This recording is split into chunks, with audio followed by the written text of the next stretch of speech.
Rolling with a little bit of a squirrely moment there on the bottom as he was snapped tight on the exit of the corner. Christian Challenger trying to stay off the back of Everybody. They're going to go 3-1 as they come down the front stretch with Travis whirling on the bottom. There's contact. They still keep going. Whirling all the way to the bottom, but he doesn't hit the speed. He's pinched too far to the inside. Challenger on the high side. He's going to be able to get the nose ahead. We are going green to the finish. Abramitis has the inside, but can he get it off the corner? He is much faster coming through there. Is there damage on Challenger? Abramitis is ahead. It's going to be a race to the line. Who is going to get it? Abramitis takes the win by 7 thousandths of a second. The top 5 were only 700ths between each other. Unbelievable finish.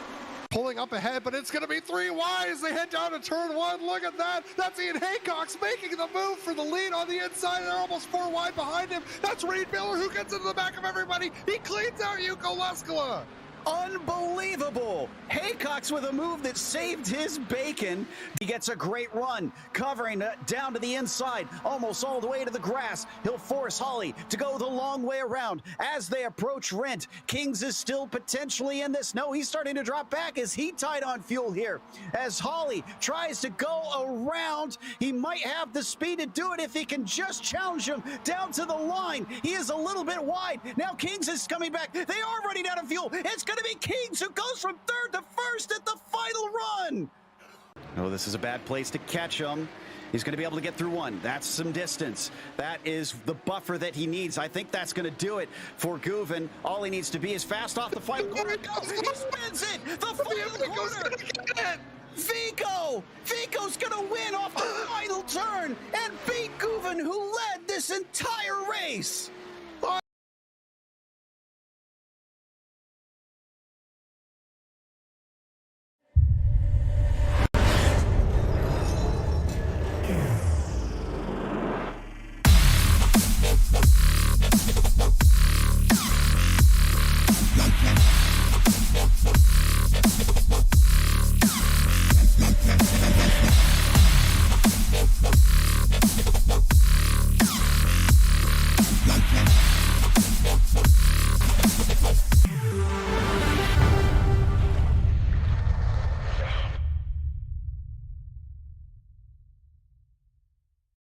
Hey there, I'm Nicholas Dubois, co-founder of Advanced SimRacing.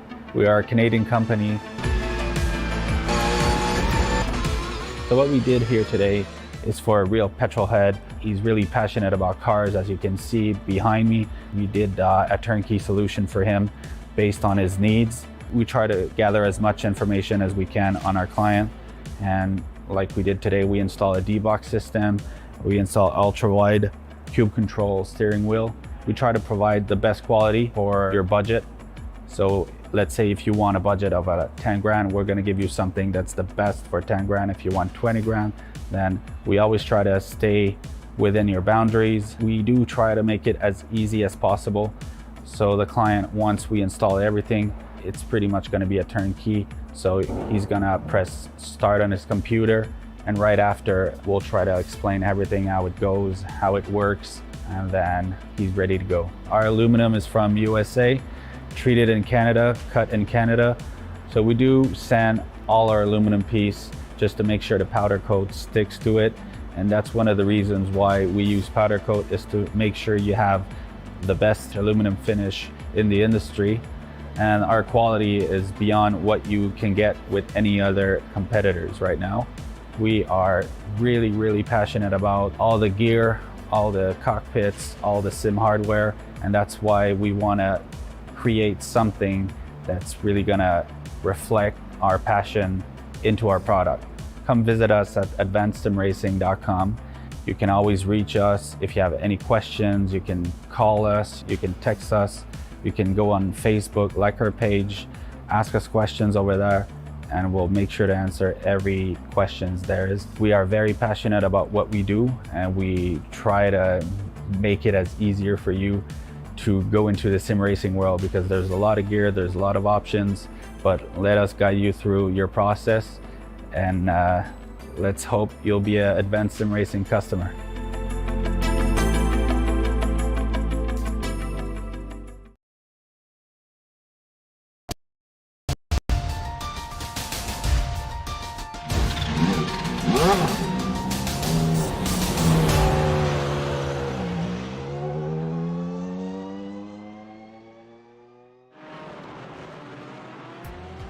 Rob Campbell continues to prove himself a whiz at the GT4s here on iRacing. His back-to-back wins put momentum in his favor. And much like the previous couple venues, we have another tight and twisty track on our hands. Will he make it a hat trick?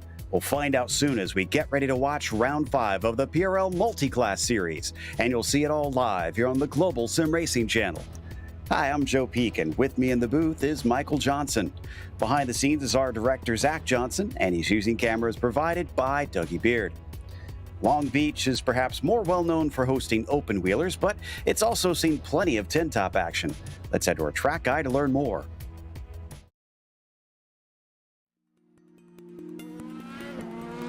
Welcome to Long Beach. Nestled into the south side of Los Angeles and running alongside the Pacific Ocean, this street circuit has made the port area world famous. Both Formula One and IndyCar have called this 2-mile, 11-turn circuit home. Winning here has become a prestige worth boasting about among open-wheel pilots. Indeed, the winners list includes the likes of Lauda, Andretti, Unser, Montoya, Power, and many other legendary names in racing. Much like its European sister over in Monaco, it's short, tight, and punishing. But unlike Monte Carlo, this circuit emerged from a rundown piece of California coast to grow into the glamorous location it is today. Down into Turn 1 at the end of Shoreline Drive is where the majority of overtakes tend to be made. But sneaky passes can also pop up in places like 6 on the way into Pine Avenue, or Turn 9 at the end of Seaside Way. There's also 2 distinctive landmarks notorious for causing track blockages. The fountain section, with all its beauty, is a single-file affair save for the first lap. And the hairpin has been a staple here, even though it's changed locations a few times. In fact, that last hairpin not only includes the dangers of getting tangled with another car, but the important nature of getting the best exit you can to keep your rival from having a chance to pass you into the first corner. It feels appropriate that California's signature street track is a hop, skip, and a jump away from the beach. But while others might be trying to attack the surf, our drivers today will be attacking the corners instead.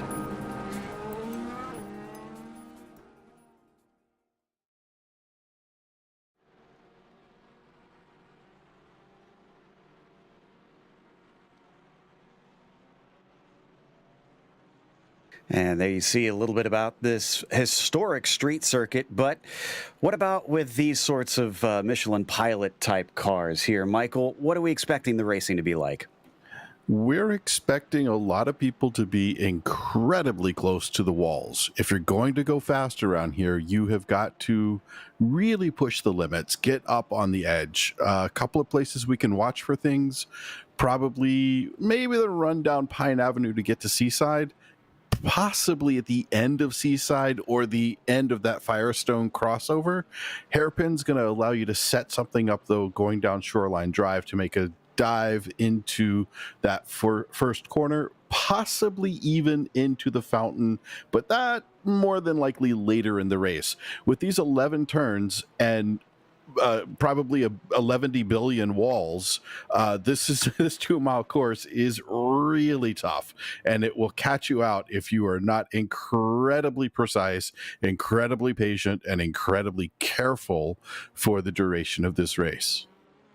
Perhaps the most famous of American street circuits here. We'll see if anybody else gets to add their name to the winners list. But before we get to the racing, our broadcast is brought to you by ASR. Owned and operated by passionate sim racers, Advanced Sim Racing designs and builds the sturdiest and most durable aluminum profile racing simulation cockpits available in the market today. Visit them at advancedsimracing.com. Tonight's broadcast is also sponsored by RaceLab. RaceLab helps you to improve your driving skills.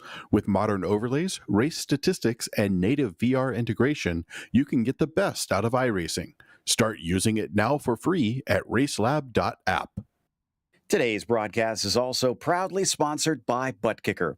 ButtKicker products add an incredible immersion and realism to any game. Feel every nuance and truly put yourself in the driver's seat. Check them out at thebutkicker.com. And finally, the PRL series is also brought to you by NinjaTrader. Ready to compete against the financial markets? Supporting over 60,000 users across the globe, NinjaTrader provides award-winning trading software and brokerage services. NinjaTrader is always free to use for advanced charting, backtesting, and trade simulation. Visit NinjaTrader.com to get started with a free risk-free trading simulator and start tracking your performance. Now, as for the championship currently, I mentioned Rob Campbell on 2 wins. Well, for the GT4 driver standings, he is, of course, leading the way. He's only got 11 points over Kazukow, though, and Lamke is trying to play a little bit of catch-up. He's a bit distant behind, and then it's a similar jump back to Peterson and Bergquist, who are tied for 4th and 5th. That is, of course, the Drivers' Championship. What about the GT4 Teams Championship here, Michael? Well, the Gt4 teams, not surprising with Rob Campbell being a member of 5.5 Motorsports, they're at the top of the list. Advanced SimRacing is second, 47 points behind. Western Mass Motorsports, 64 points off the lead. VHR Racing and Fossil Racing GT4 are 120 and 130 points respectively, filling out the top 5. And then down in the TCRs for the Drivers' Championship, it's a pair of Andrews who are leading the way. Warren and Hardman are just neck and neck in this fight. Only 2 points separating them. And then from there, it's kind of best of the rest. Broomhead's trying to see if he can get involved. I wouldn't be surprised if he did manage to gain a little bit on him with his prowess in a variety of cars. But it's Milwayne and Amaro rounding out those top 5. What about the Teams Championship for that class? Well, again, no surprise seeing Slava Ukraini. I hope I said that with the proper accent. Britannia Ice Sports, 253 points out in front, but only 8 points behind. Evolve Sim Sports is right there nipping at their heels. 3rd place, Gould-born Britannia iRacing is 87 points back. SJS Racing just a tick back, 90 points down. And Flying Husky Racing in 5th at 102 points off the leader. Now, for this event, it's going to be like we've seen already all season long. It's a 35-minute race, so it'll be rather short, especially with 2 classes out on track. But it is open setup, and hopefully you got your car nice and comfortable, and hopefully not understeery at a track like this one. Now, they have some penalties. Drive through at 13 incidents and a disqualification at 17. That said, it's probably going to be resulting more in damage than anything else if you get any sort of incident, because you're either going to hit a car or the wall. Now, they also have bonus points for the fastest lap, the pole, in 3 incidents or less. And we're just seeing the first of the lap times being entered into our timing sheets, as one of our TCRs heads around the very tight final hairpin to try and get that provisional pole. Milwayne currently at the top of that. Danik Van Dale is leading up in the GT4s, with Campbell only 16 thousandths behind him in the GT4s. And I got to think that that qualifying is going to be important today, Michael, because this place not exactly known for passing being all that easy. It's not so easy here unless you catch somebody trying to push a little bit too hard. Watching right now this beautiful purple machine running through the Firestone crossover, those curbs can upset the car, which is why it's really important to set your car up the right way. You need to be able to handle those curbs and push that car all the way out to the wall as you go through every corner, because every corner's exit, there's pretty much a wall sitting there waiting for you. As Danik Van Dale, 124.2, nice lap time. Much improved. So Campbell's now got a much farther marker to try and catch up to. And he is actually coming up to the final hairpin himself right now. And this is going to be Aston Martin versus Mclaren here. So which make is better on the tight and twisty streets of Southern California?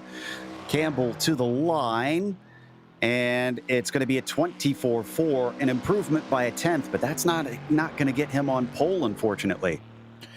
Yeah, but honestly, at this track, this is one of the few tracks in iRacing where I actually like being in second, because the first place is on a dirty side of the track, and iRacing, especially at this track, the dirty side just does not have the grip. Just like in Formula One, you see the pole sitter on the line, not necessarily the inside for their starts. Similar kind of feel here and similar reason here. You want to be on the sticky side. So I think here, being in second is actually an advantage. And I'm really looking forward to seeing the opening lap here, that mad dash down to turn one. Now, we do have something interesting about the start. We're not going on green as we heard earlier.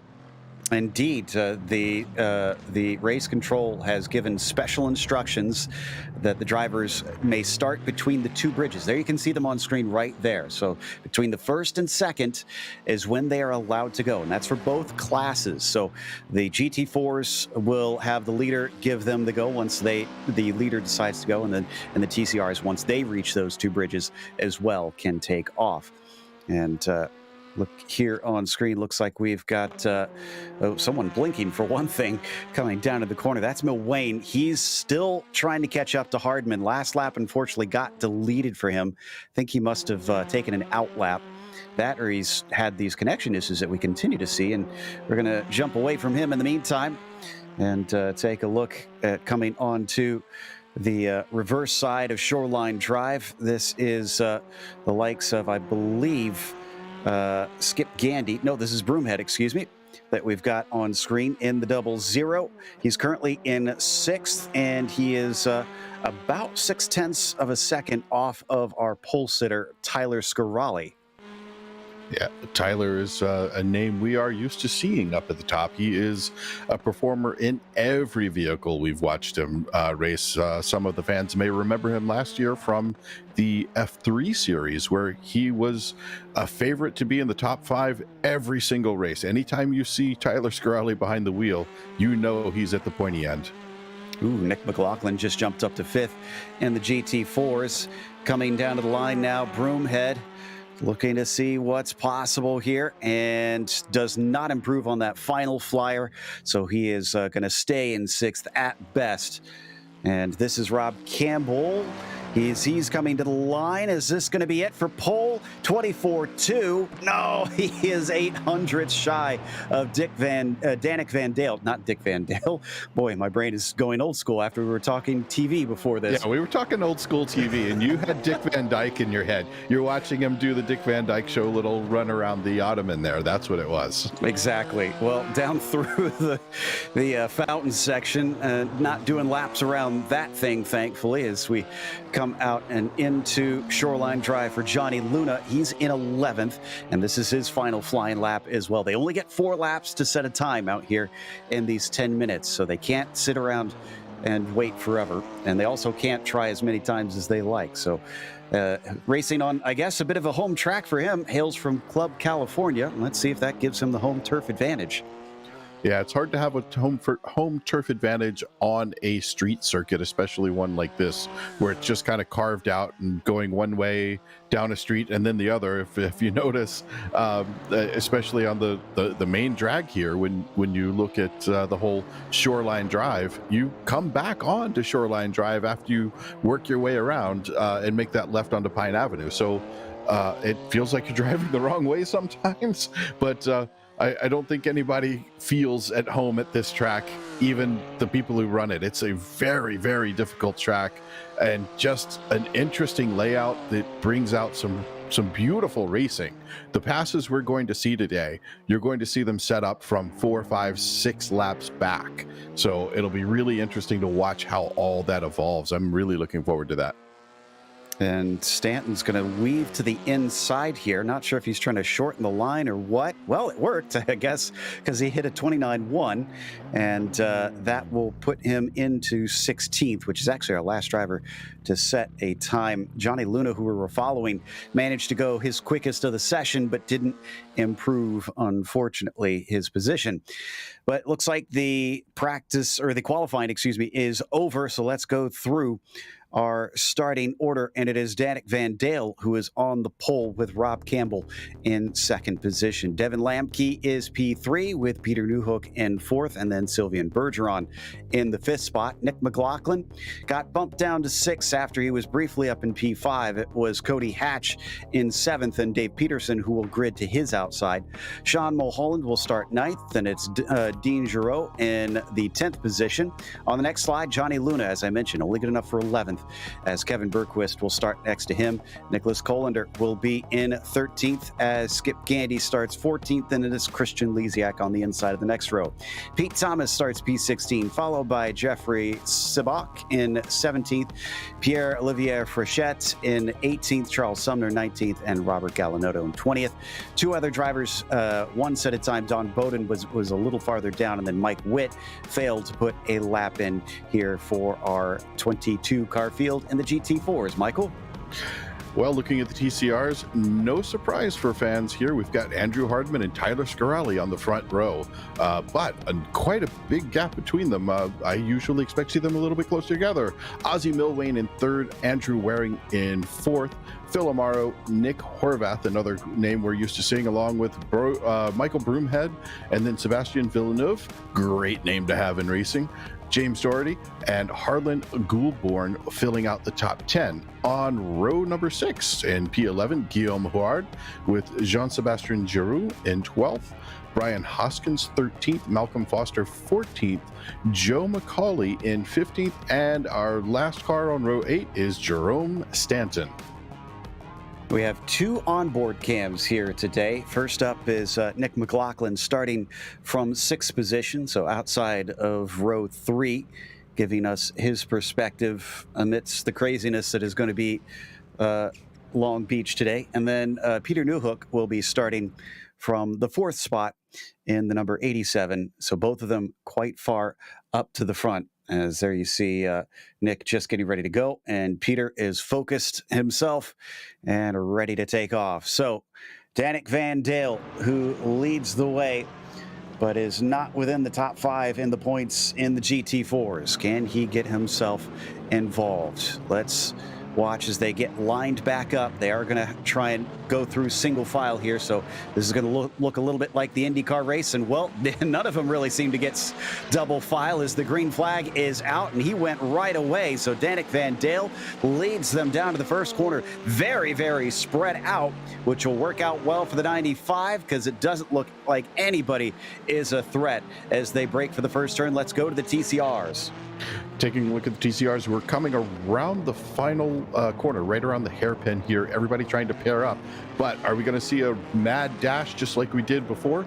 Looks like they're kind of holding on, packing everybody up. We've got the two teammates sitting there, and there he goes. He's off, heading down. That looks like a really good start. He's got a little bit over a car length in between them, but well done by the TCR pack. It looks like we've got a really good, clean start out of the pack. Let's hope they can keep it clean down through turn 1 and all the way through the fountain. Still very much a dangerous area for both classes at the start of the race. But no, very single file now by the time they get into this tight little narrow part, and everybody is through. Couple drivers started from pit lane. Otherwise, it looks like we are good to go. And for some reason, a bunch of the TCRs are starting way back. Did we have an issue through the hairpin, maybe, I wonder? I'm wondering about that myself. It looks like there's a bit of a gap there. Yeah. There was it started, I think, with Sebastian Villeneuve in the 118, who got jammed up, and everybody behind him. We'll try and take a look at the replay later. But literally, there was a traffic jam. Oh, looks like we have it now. Yeah, there's the very end of it. And it was just one of those unfortunate things of one of the weird aspects here of this circuit. There's almost nothing like it in the racing world. Yeah, I'd like to see iRacing take a bit more of a delay in their presentation of the green on this. I think they had the right idea here with this group where they said, hey, let's wait, let's let the leader start regardless of whether the green flag goes or not. It is on the leader to start. So that is one way to handle it. But holding a later green might be a good way for iRacing to keep things like that from happening in the future. Yeah, I agree. And coming down the backstretch, Van Dale's not been able to run away like he quite did at the start of this race. Oh, Nick McLaughlin had a problem. Nick McLaughlin took to the escape road, heading up Pine Avenue. And unfortunately, everybody's going to go by. He's waiting patiently. He's actually going to tow. So that is Nick having to take a severe hit as we come back to Campbell and Van Dale. Yeah, Campbell and Van Dale doing a nice job pulling away from the rest of the pack.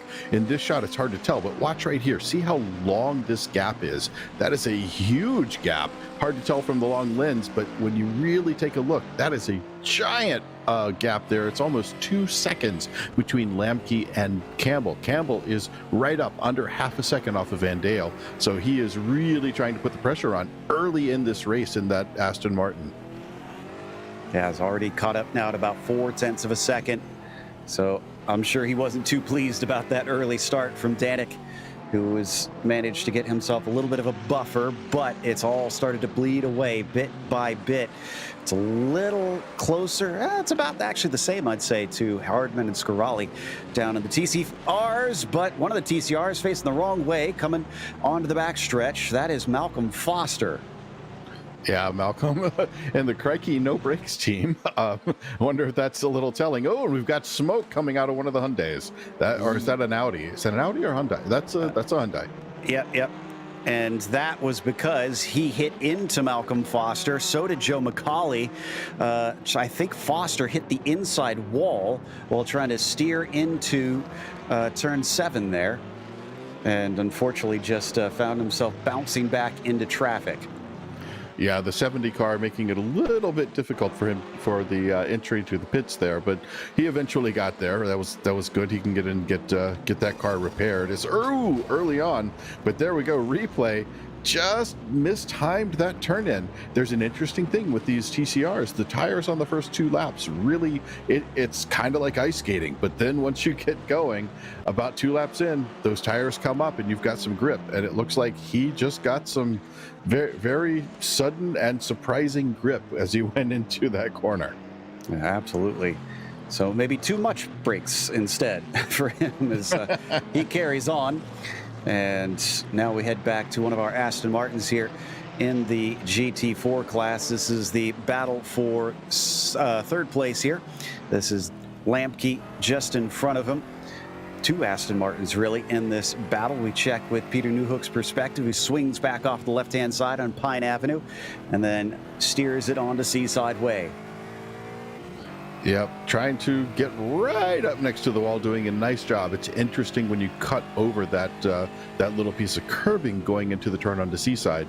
You can do the same thing right here, and a lot of people miss that. But even still, looks like Newhook had a really nice run. He's going to need to back out just a touch here.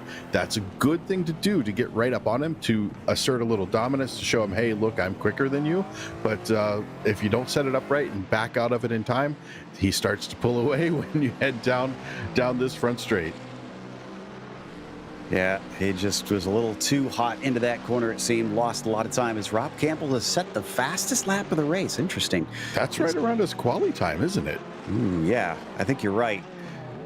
He ran a 24.2, and yeah, that was a 24.2 that he just ran. So, man, he is pushing like heck here, hoping that he can maybe try and get that lead back. But Danik's not making it easy for him. He's also running similar pace and has managed to keep it at those 0.5 of a second. Behind them, that is not for position. That's 2 of our TCR cars. So they've already caught some of those who got stacked up at the start of this race and separated from their group. Yeah, the traffic is going to be a little bit of an issue here. It's always an issue here. Devin Lamke, what happened? I think something just happened with Devin Lamke. I just noticed he is falling down the list here. Oh, that is not good for the driver of that 23 car. He hit the wall. And this is Seebach here in the 23, who is getting it whipped around and rolling. Not sure where that was.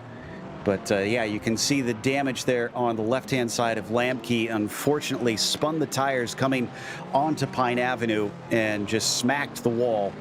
So he probably is going to be heading into pit lane, I imagine, here to try and get some repairs. And look at that bodywork just hanging off of it.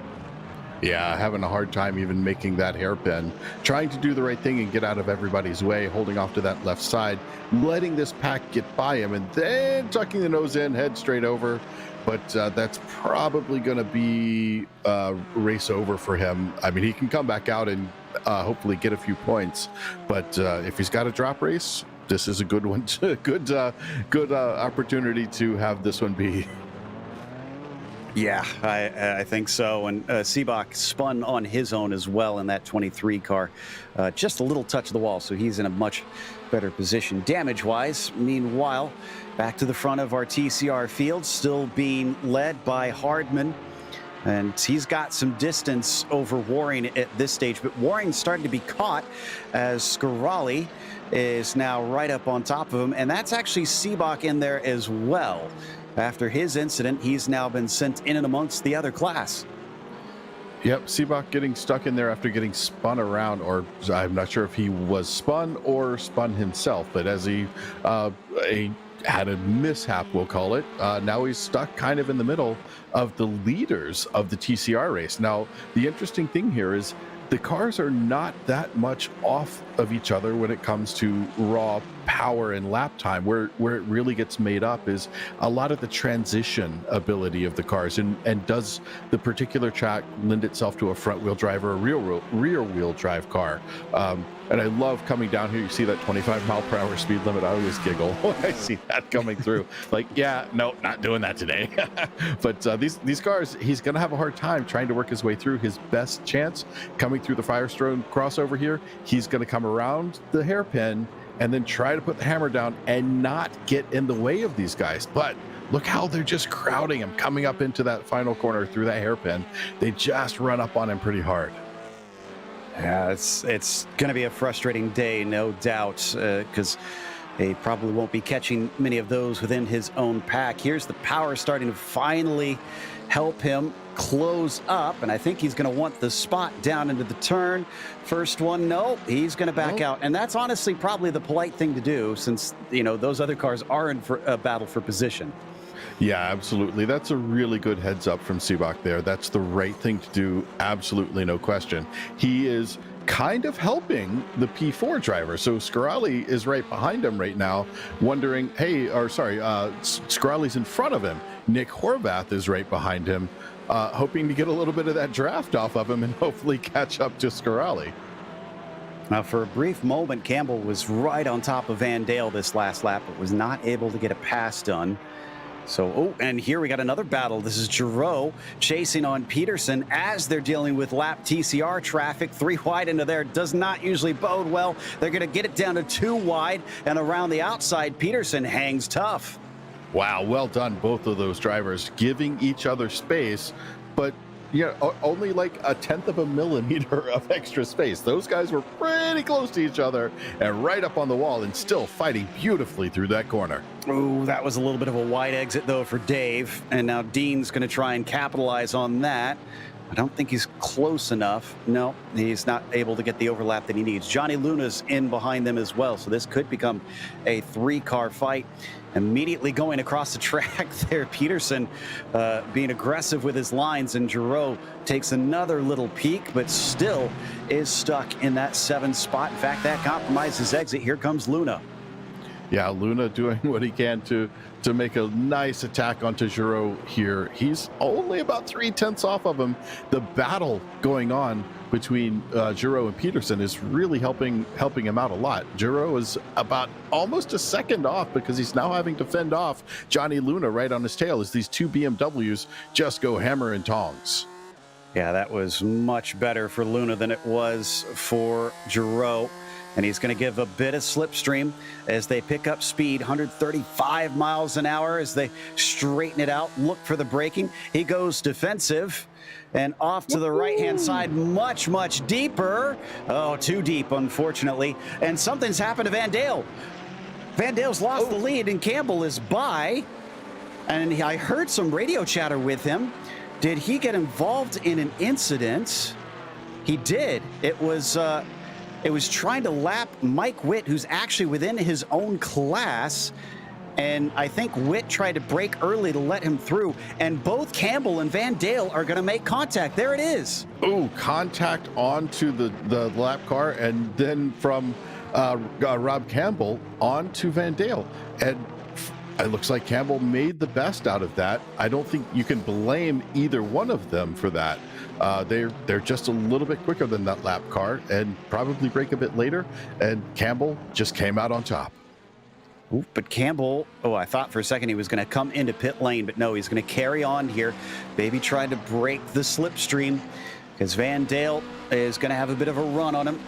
Can the McLaren manage to overtake the Aston Martin down into turn 1, along with some traffic in front as well, this time with the TCR cars?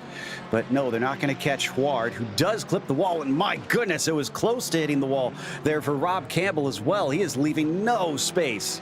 Yeah, Rob is absolutely using every last millimeter, as that lap car is kind of causing a little consternation as they work their way through here. Both cars get up underneath on the inside on the turn across to, looks like we're coming up to Pine Avenue here. Let's see what happens into the braking zone. Gets it down, gets the speed down, turns the nose in. You got to be very careful putting power down through here as the road sort of slopes away from you. Watching the wiggle on the Aston Martin there. Rob Campbell trying to pull away. Van Dale not letting that happen. Oh, but even Van Dale now was the one that got very close to that outside wall, just about brushing it with his rear fender. And coming into the braking, he was kind of poking his nose back and forth, but then decided against it. We're getting close to the end of the pit window here. As they're going to have to come in for fuel at some point. But who gets the launch this time? Coming off that final hairpin. Oh, and it is going to be Campbell pitting this time. That was a really good entry on the pit lane from Campbell. He was under power, like full on it, coming through the pit wall there, the opening in the pit wall, not actually through the pit wall. That would hurt a little bit, but came through there really under power, beautifully done, nice timing on the brakes. I want to really watch closely here as he comes in. How long does he spend stationary? How long is his total cone-to-cone pit time? This is going to be an interesting tale. So we're going to watch Danik Van Dale try to put down a burner. It's hammer time for him right now. So what else is interesting is Campbell's the first driver to take a scheduled pit stop in the GT4s. Nobody else has come in except for those who have fortune here today. And will he come out in clear air? It's going to be close. Coming up behind him, that's Bowden. But no, he is going to have open track in front of him. So you said Danik is going to put the throttle down. Well, so is the 93. It's going to be a race of strategy. Yeah, race of strategy. It'll be really interesting to watch if we can get a look back on Van Dale right now. Although, no, we've got an interesting pass going. Oh, there we go. Back to Van Dale coming around. Is he going to go back to the director's going crazy trying to follow me as I ramble on, but let's stick with the GSRC car, why don't we? Or we'll switch back to Van Dale, whichever works best. Joe, let's see if you can confuse our director even more. Well, I might be able to, because we had a big wreck in the middle of our GT4s. Dave Peterson coming onto the backstretch, made contact with Giro and with Luna. All three of them getting all tangled up off the exit of turn 7. So we'll see if we can pull up the replay on that one. And that sent Giro into pit lane to take repairs because of it. Here it is right here. Yeah, watch them as they come around the corner. Oh, side-by-side contact, and that puts almost two cars into the wall. It's a big mess. And then that GSRC car making up a good bit of time as the one Porsche back there just having to park it. Yeah, Peterson looked like he had lost a wheel look at it. I don't think that's how Porsches are supposed to sit. They'll go around a corner well, but you do need all 4 tires to do it. Wow, what developments here as somebody's gone wide. That's the 91. So that is Lisiak, who's eventually going to be able to get it back on track and rolling. He's down in 15th, so he's well down the order of the pack in those GT4s. Actually getting close to him right now, and maybe just having gone ahead, is Andrew Hardman, who we see on screen. We haven't looked at him in a while. Ozzy Milwane's still keeping him honest. He's within about 0.7 of a second, but I haven't seen him get much closer than that. Andrew Waring has since lost that second place. He's down in third, but equidistant there to the 114. Yeah, and Tyler Scarali still trying to keep his eyes on this little pack. He's not in a bad position, to be honest. He's got his teammate in the front of this with 2 members of another team in between. This is a good place for him to be, especially if Andrew Hardman decides to help him out a little bit and start working on these guys and maybe packing them up a little bit, get everybody kind of tighter, because anybody who's watched Andrew Hardman drive knows that he can pretty much just flip the switch and pull away at will. And this is actually an important battle because that's our top 2 in the points here in the TCR Team Championship. Slava Ukraini and the Evolve SimSport guys. So this is, if Scarali can make a move, that should help even them out a little bit. And in fact, give his team the advantage being first and third, opposed to the second and fourth of the Evolve drivers. But he's got to get closer than this if he wants to make a pass. And so far, it's looked very tough, not just to pass, but to make inroads. We've seen so many drivers that look like they're stuck at the same distance apart the whole race. Yeah, that part of that is the way the cars are built. So when you look at TCR, the rules are very interesting. It has to be a 2-liter turbocharged, 350 horsepower car. I forget the exact weight, but they're all the exact same weight. The dimensions of the car are the same.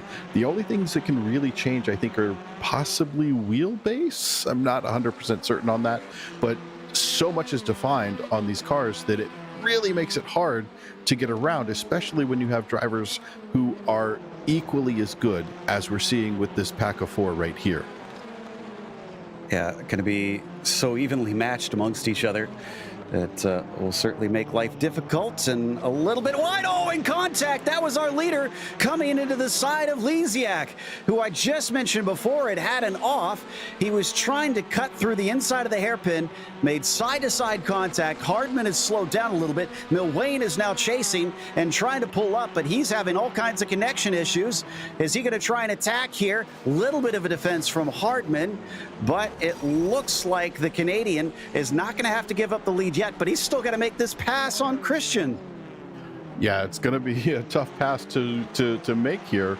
Hardman trying to get around this GT4. Now, it should be understood from folks, just because a front of the pack, our TCR is coming along, doesn't mean they are not faster than a back of the pack GT4. This is common in real life too. You will often see the top 3, 4, 5 drivers in TCR easily overlapping and just inter-racing with that GT4 pack, at least the last probably 3 or 4 cars in that pack. So that interfield racing that you see here, this is not unusual, and it's actually going to help out Hardman just a little bit because he does get a bit of a toe off that GT4, which is going to be faster down the straightaway. Oh, we got a strange one. Van Dale's pitted, but he's side by side with traffic. And, oh, the good thing is that traffic's going to let him through. So I thought they were going to have to come out side by side, but he is going to be side by side with Campbell. Yeah, there he goes through. Campbell making the right call, it looks like. He's got a bigger gap now than he did when he went into the pits. When he went into the pits, this was nose to tail, practically getting pushed through the hairpin. And right now, that gap has opened up quite a bit. So if we look at these two drivers, man, they are just going at it. And it's almost a second, about 9/10 between them at this point. Ozzy Milwane has pitted. Andrew Waring has pitted. So that's both the Evolve SimSport drivers. Hardman and Scarali stay out. So team tactics in the TCR that we saw for a brief moment on screen. Coming down the backstretch, yet more of that traffic of both classes that he's having to deal with. Hopefully they've got a heads up that this is the battle for the lead here with only 13 minutes left to go. We're still waiting on a number of GT4s to pit in. Johnny Luna is our latest We'll see if any of these others that are being caught by the leaders. Yeah, I think the 99 is going to duck in. Yeah, that's the good call right there. But the damage has been done, and the battle is back on. The battle is back on. Look at that. He has closed up that gap. It was a second. Now it's just, it's less than a quarter of a second. He's practically going to push him through turn one again as that Aston Martin makes its way through the first corner, tries to open it up, but it's not going to happen. The Mclaren is just too fast. Yeah, I think that Aston Martin is really going to have to sprout some legs here if he wants to take this win, because I don't think that Van Dale's going to sit and take that one. Now 12 minutes left to go. Frechette is in pit lane from the TCRs. Colander has just finished his stop. We're still waiting on Hardman to pit in. He and Scarali carry on for another lap.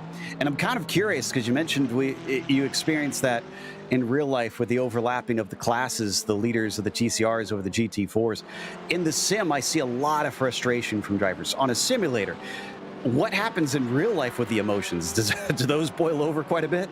Well, fortunately, in real life, you can scream into your helmet, and it's like being in space. Nobody can hear it. Unless you push the radio button, then somebody hears it. But generally, you have to understand, they've got a race going on too. Unless it's one random lone car, like we're kind of seeing here with that GT4 in that pack. He's not really racing someone, but quite often what happens is you come up on back of the pack drivers still racing for points. There are points in real life way back into the 25th or 30th position. So somebody's fighting for points there, and you kind of need to give them room to race their race as well. Yeah, everybody's deserving of their own little bit of racetrack out there during these events, and they're all out there to have fun as well. So gotta try and remind yourself a little bit, as the 91 definitely still stuck between the pair of Slava Ukraini vehicles leading the TCR race. And will that cause some issues as they come upon yet another of our GT4s? One of the Porsches now, that's Kevin Bergquist that they're approaching.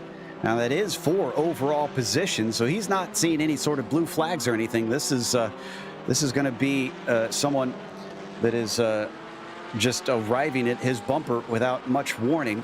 So will the number 64 give way, especially since, Lisiak is going to be fighting him for position as well. Yeah, as we watch them coming down here, the nice GSRC logo on there showing off for us, and he's going to help tow down this straightaway here. This is one advantage that Hardman's going to have with that GT4 in front of him. He may be able to outbrake him going into these corners, but as long as he's got a tow, a big hole in the air made by that GT4, he's not unhappy to have that car out there. It's actually going to help him a lot. Remember, the leaders just came together. The leaders just wrecked into turn one. It happened to look over, and Campbell hit the wall. Van Dale plowed into him, but Danik now has the lead. The question is, what sort of damage is on both cars? Oh, let's take a look at them right here as they're going through this corner, getting right out. Yeah, they're being careful on that wall now. There's still a bit of a let me fill up your mirrors from Rob. Rob is not going to let this go. He may have made a mistake earlier. I'd like to see that replay if we can get that queued up here shortly. But Rob is just doing a great job filling up the mirrors of Danik. Getting up right behind. Wow, he is really trying to, well, let's say press the point. I was going to say, well, the ferocity certainly wasn't dampened by that hit. He is still 10-tenths here. And I don't think they're going to try and swap places. It looks like we might have a good opportunity to maybe take a glance at that. And that was, again, Campbell making the mistake initially, just going too far into the corner. And I've seen this so many times covering races on this track here, Michael, where the trailing car just can't do anything. Yeah, when you're so closely matched. We watched these two in qualifying. We watched them a little bit in practice. Oh, yeah, there we go. The replay just got a little bit too deep, caught a little bit of the tires there. Fortunately, it was the tire wall and not that hard wall that was, so hopefully didn't get too much damage, but it's so frustrating on this track. You really have to be a good half a second faster than the car you're trying to overtake to make the overtake. If you're not, it's just incredibly frustrating the whole time you're there. You need to wait for the other guy to make a mistake, or if you're somebody like these two, force the other guy into a mistake. And that may be what we saw out of the 95 there. There was an infamous race some years ago for the F3 series here in the PRL where the two leaders took each other out into that turn. And then just within minutes, maybe 5 minutes later, the two cars that inherited the lead were battling and took each other out. Different corner, mind you. And we had a surprise win from the driver in fifth, just due to the sheer fact that staying out of trouble is just that hard at this circuit. And now they've got another TCR in front. This is Doherty. And James looks like, is he going to pull out of the way here? He's been steadily caught by these two. This is be a great opportunity to let them by. And yeah, it does look like he's going to lift a little. Yeah, if he lifts a little, that's going to help. But is Rob Campbell going to be able to get around him? Does he? Goes wide, trying to get through, gets around him right as they go into the braking zone, brings the car down to the speed to get around this corner. A little better this time, a whole lot less tire wall. But look at Rob Campbell right up under the wing of Danik. Wow, the fuel saving at this track for some of the TCRs has been phenomenal because Hardman only just pitted now with less than 7 minutes to go. Scarali follows him in, and I think Broomhead is doing likewise. Yes, he just slid into the pit lane. So Ozzie Milwane is the next one on track ahead of his teammate Andrew Waring. The 114 is hoping that that early stop will help him out as we watch our GT4 leaders continue to have to deal with the headache that is lap traffic at Long Beach. Yeah, so I sometimes describe lap traffic as a headache, and sometimes I describe it as a blessing. It depends on how it has treated me. If it's working well for me and helping me open up a gap, I love lap traffic. If it's really making it difficult for me to close in on whoever I'm trying to close in on, or keeping me from being able to open up a gap, then it's so frustrating. So lap traffic is, I see it both ways. I really do get it. Oh, but look at this. This is Milwane, who has come along the front stretch to find the Slava Ukraini driver right in front of him. So those pit stops didn't do anything to separate the 3 and the 114. And now it is a head-to-head fight all the way to the finish. This is where the 3 did a really nice job. We were talking about it earlier where he was tucked in with that GT4 car. He was able to get a little bit extra speed down those straightaways, and I think that is actually what helped him hold on to this position in front of Ozzie Milwane. Ozzie did a nice job in the pit, super quick, 6.9 seconds for his standstill time. Hardman, 8.6. But when you're looking at cone to cone, it was 41.7 to 40.9, Ozzie Milwane being a little bit quicker. So you see how much that lap traffic worked out for Hardman. Absolutely. And they now have to try and settle it within the final 5 minutes without much traffic around them. Somebody was saying they're pitting out, but I do not see them up there. So I don't think they're going to be catching anybody anytime soon. Down into the braking zone. The battle between first and second in both GT4s and TCRs will come down to a head-to-head fight, and who can be more savvy, who can be quicker here around this track and find somehow some space to try and overtake. Here we see the GT4s once again, only 0.2 between the Mclaren and the Aston Martin. Yeah, and it's really interesting to note that these two on screen right here, even though they had that incident at turn 1, and they've been fighting just absolutely hammer and tongs this whole race. Next car back behind them, Peter Newhook in the 87. He is almost 8 seconds back from him. He's right at 8.3 seconds off the leader, just under 8 seconds off of Rob Campbell. That's a huge gap. These two have been putting on an absolute masterclass of how to drive a GT4 on this track. And thankfully, lap traffic sees the battle. That's Amaro who's going to get out of the way for them. So Van Dale will stay ahead, but he's now approaching Huard in that 399 rather machine, and under braking they'll close in, but it's hard to try and overtake here unless he gives way specifically for them. This could be a big holdup for Van Dale, especially through the hairpin. Can he get the launch off the corner? Going very wide and actually coming to a halt there. Ward makes sure to let them free.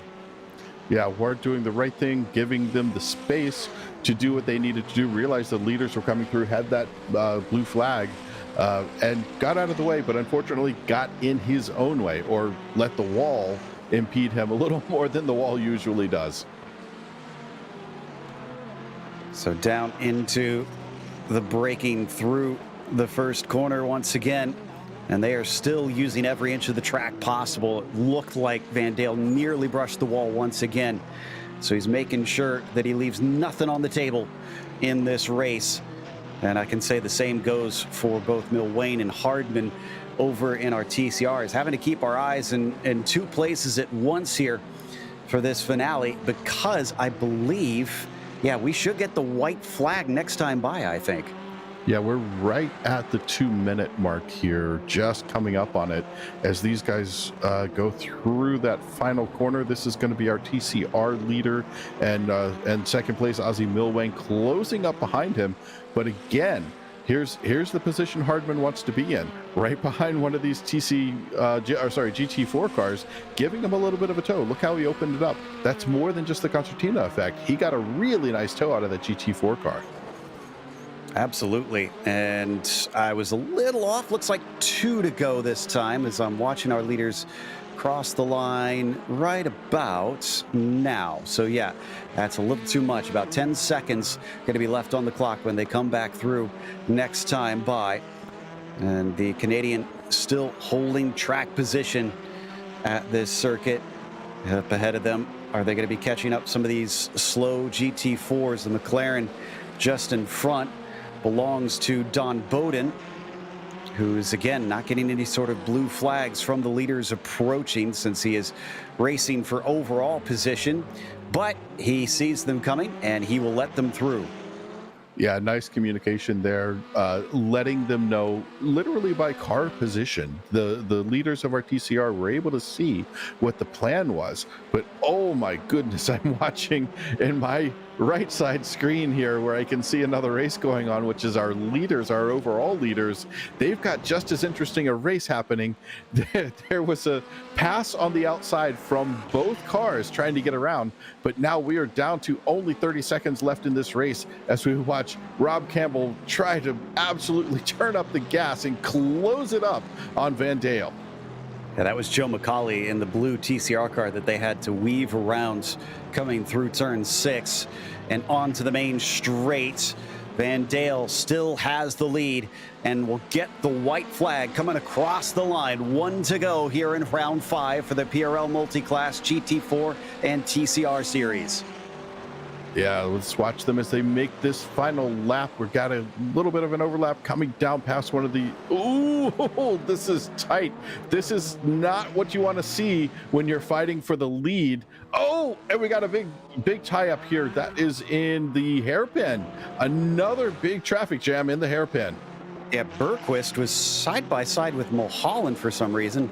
They got a little tangled together.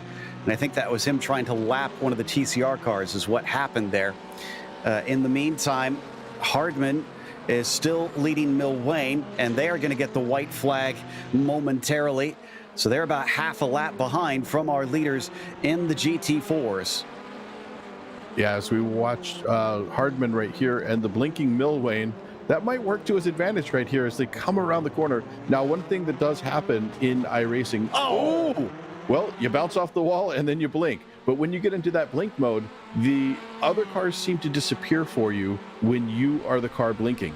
They blink for everybody else. They go away for everybody else, but you stop getting that draft. So even though he is right up behind him, he's not getting draft out of as you watch the finish here. Yeah, this is going to be Van Dale taking the win.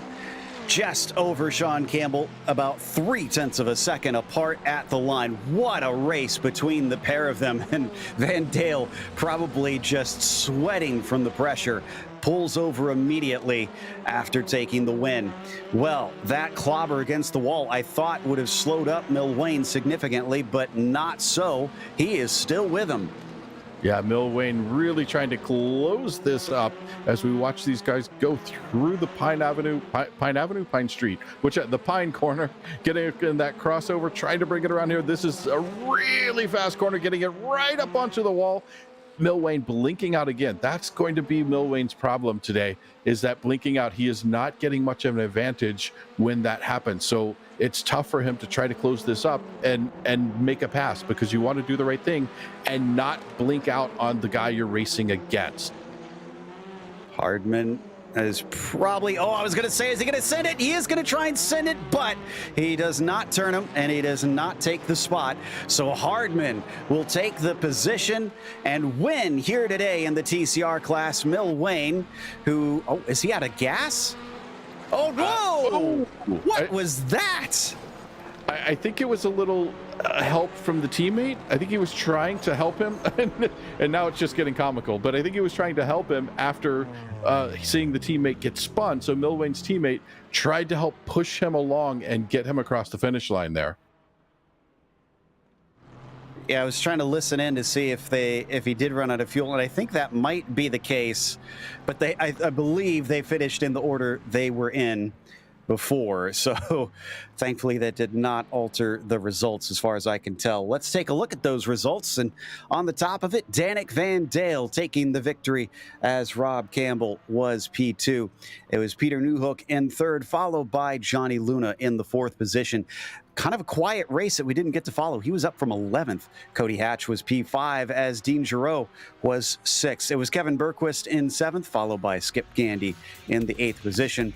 Then it was Nick Colander in 9th, followed by Pete Thomas in P10. From there, Charles Sumner finished in 11th, and Robert Galanotto was in 12th. You had Don Bowden finishing 13th in his class. Christian Lesiak getting into a bit of trouble at times, but 14th in the GT4. Sylvian Bergeron 15th, Mike Witt in 16th. And from there on down, it was drivers that had DNFs here in the GT4s. What about the TCRs? Well, the TCR finish was quite an interesting one, with a little push across the finish line there. Andrew Hardman, though, pulls away right at the end as Ozzy Mclaren had a little trouble on that final corner. What was under a second was ultimately 3.8, with Tyler Scarali right behind him in third place, filling out the podium. Andrew Waring in fourth, Nick Horvath in fifth, Michael Broomhead pulls it in sixth with Phil Amaro, James Doherty, Sebastian Villeneuve, and Jerome Stanton filling out our top 10. In 11th, Guillaume Huard, and 12th is Brian Hoskins. Then 8 laps back for the next two, Jean-Sebastien Giroux and Malcolm Foster. Joe McCauley 9 laps back. And Harlan Goulbourne, I think, was out on the first lap or did not actually start. All right. Now it looks like we have our winner in the GT4s ready to talk to us, Danik Van Dale. And I'm curious to see what he has to say about this win, because he certainly had to fight for it. And Danik, congratulations on the victory. Rob really made you work hard for it. And at one point, you even came together down into turn 1. Talk to us about that moment. Well, you mean the crash, right? Yes, the crash into turn 1. Yeah, what's happening is, well, I got P1, and after that, there's a little incident with TCR, so he passed in front of me. After that, I just tried to put a lot of pressure I have got on him, and after that, he decided to pit, so I just waited a little bit. After my pitting, I just got like half a second, so I decided to go back on him, and well, I put a lot of pressure, and he missed his braking at the turn 1. So when he hit the wall, I don't have enough space. So what's happening is like it's finished like Rob got don't know how to call that, but I ran into him, and after that I got wheel damage, but I'm sure about that. He's got one too. Well, that was impressive that both of you were able to carry on like you did, but did he make you feel at all nervous in those final laps of the race, especially with how close he kept it all the way to the checkers? Of course, yeah. As we know, Rob is a really good racer, and I know he's really fast. So I just try to keep my head cool and just to defend as much as I can without slow down. But well, I got a lot of pressure, of course. Well, after the DNF of last round, this will get you back into the hunt a little bit. Do you picture yourself getting back in those top 5 in points in the last half of the season? Yeah, I'm really happy about that. All right. Well, best of luck. Anybody you want to thank for today's victory before you go? I would like to say a huge thanks to my team at SimRacing, all my boss, like Francis Fortin, Nick Dubois, and Marc-André Ladouceur. Really huge thanks for the trust they give me, and to my teammate Christopher too, but he can't be there tonight because he's somewhere else. So. All right, that was Danny Van Dale in the 95 machine taking the victory in his McLaren. And up next, we've got Andrew Hardman talking to Michael about his win and his Elantra today. Well, Andrew, that was quite an entertaining race. It looked like you had things planned out to the absolute millisecond through that race. How difficult was it for you to work your plan through the race while you had Ozzy blinking in and out behind you? Yeah, the blinking certainly made it a little extra challenge. Ozzy was insanely fast today. I was really impressed with his driving, and he made no mistakes, but I was just able to sort of make my car as wide as possible and keep it in front. The rest of the race was kind of, we knew that the fastest strategy was to put as much fuel in the beginning and then pit as late as possible. So we did that. It sort of looked like it might have been a problem with how much traffic we had with GT4s and getting hit by GT4s, but in the end it worked out and able to keep ahead of him in the pit stops and then, yeah, take home the win.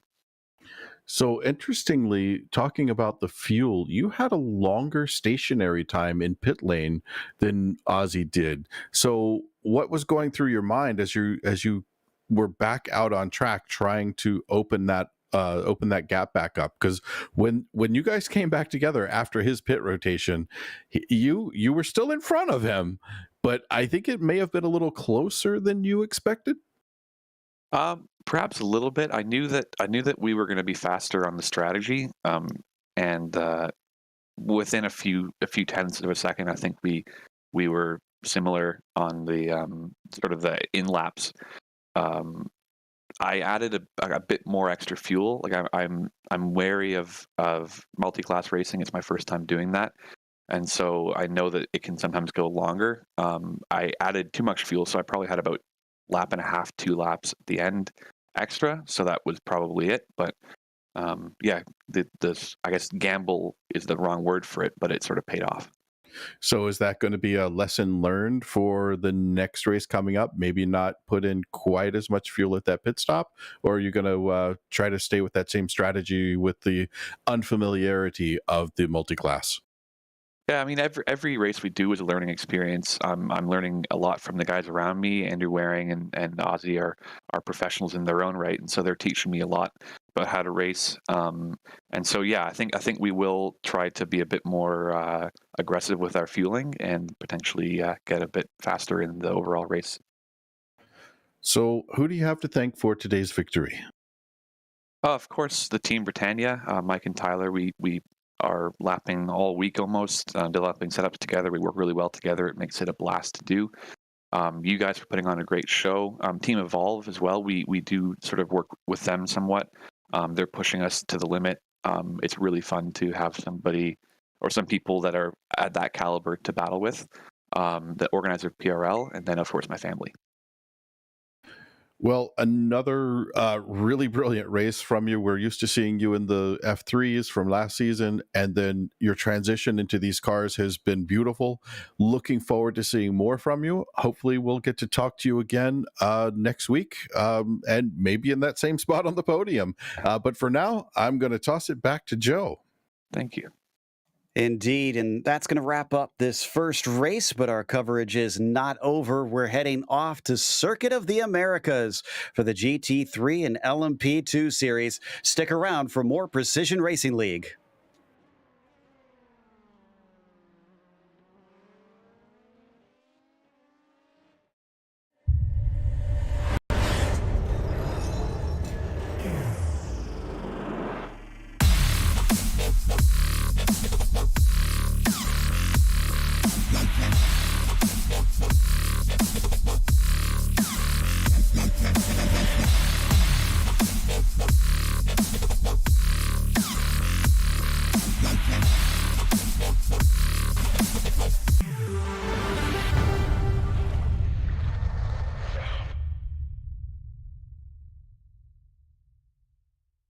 Hey there, I'm Nicholas Dubois, co-founder of Advanced SimRacing. We are a Canadian company. So what we did here today is for a real petrol head. He's really passionate about cars, as you can see behind me. We did a turnkey solution for him based on his needs. We try to gather as much information as we can on our client. And like we did today, we install a D-Box system. We install ultra-wide cube control steering wheel. We try to provide the best quality for your budget. So let's say if you want a budget of 10 grand, we're gonna give you something that's the best for 10 grand. If you want 20 grand, then we always try to stay within your boundaries. We do try to make it as easy as possible. So the client, once we install everything, it's pretty much gonna be a turnkey. So he's gonna press start on his computer, and right after, we'll try to explain everything, how it goes, how it works, and then he's ready to go. Our aluminum is from USA, treated in Canada, cut in Canada. So we do sand all our aluminum piece just to make sure the powder coat sticks to it. And that's one of the reasons why we use powder coat, is to make sure you have the best aluminum finish in the industry. And our quality is beyond what you can get with any other competitors right now. We are really, really passionate about all the gear, all the cockpits, all the sim hardware, and that's why we want to create something that's really gonna reflect our passion into our product. Come visit us at advancedsimracing.com.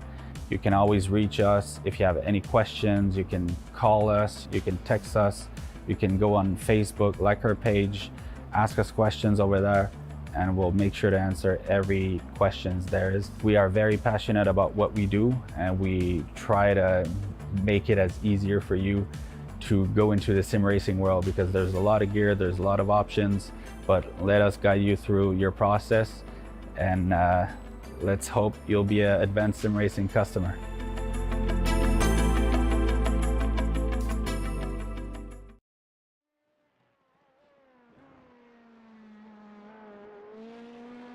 Welcome to Circuit of the Americas. We're getting ready to watch the GT3 and LMP2 cars here for the PRL Multiclass series. And this track has certainly made a big splash on the international stage, being purpose-built for Formula One. Let's take a look at our track guide and see what it has in store.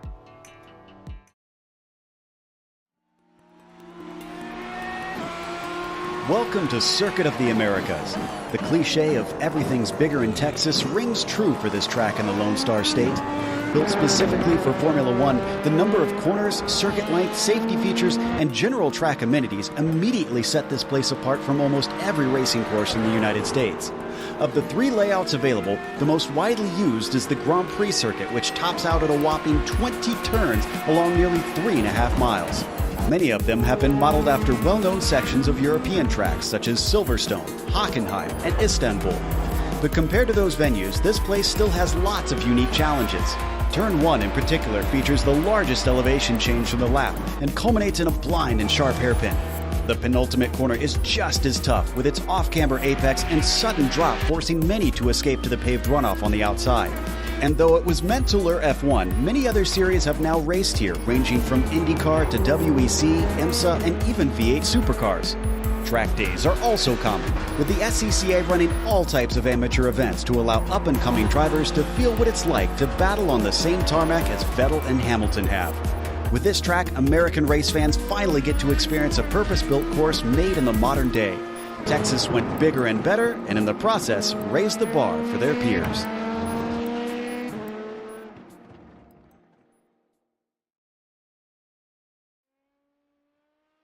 Well, Michael, it's a lot of turns, but thankfully, we've got you here to help us find our way around this place. Well, yeah, it's a good thing. This is my home track. I actually live in Austin, Texas, the home of Circuit of the Americas, and I know all 20 of these turns extremely well. I can almost tell you the exact pitch of the camber on every corner, although it seems to change as the track kind of evolves over time. Now we have 20 corners here, 3.4 miles total, 5.5 kilometers to get around here. But several of these corners have a couple of different ways to attack them.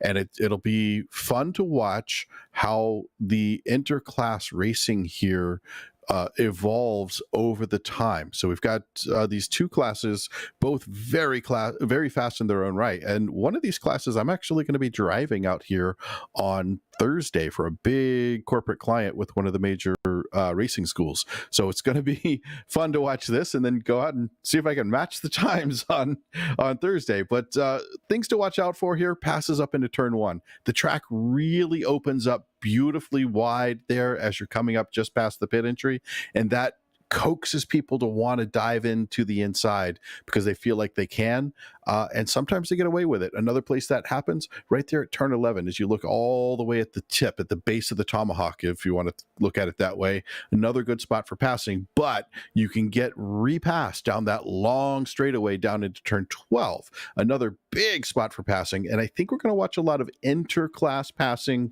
as we come up through 15, 16, 17, 18, and maybe on that short stretch between 19 and 20. So lots of opportunity for cars to get around each other here. And this track just always brings wonderful racing, great opportunities for beautiful battles.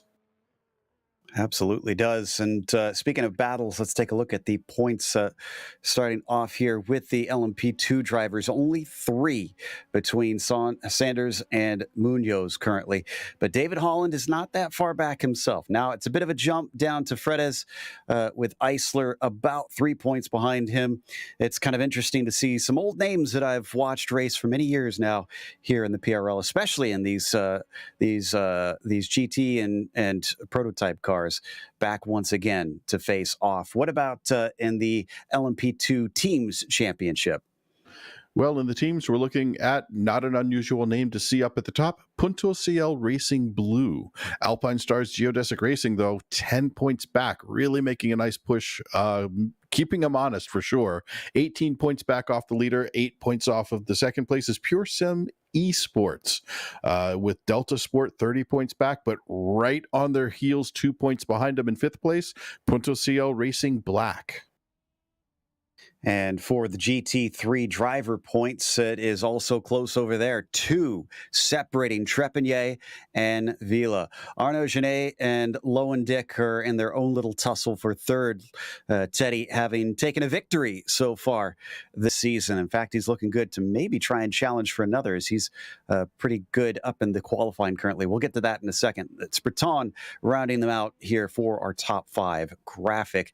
Let's now take a look at the Teams Championship for the GT3s.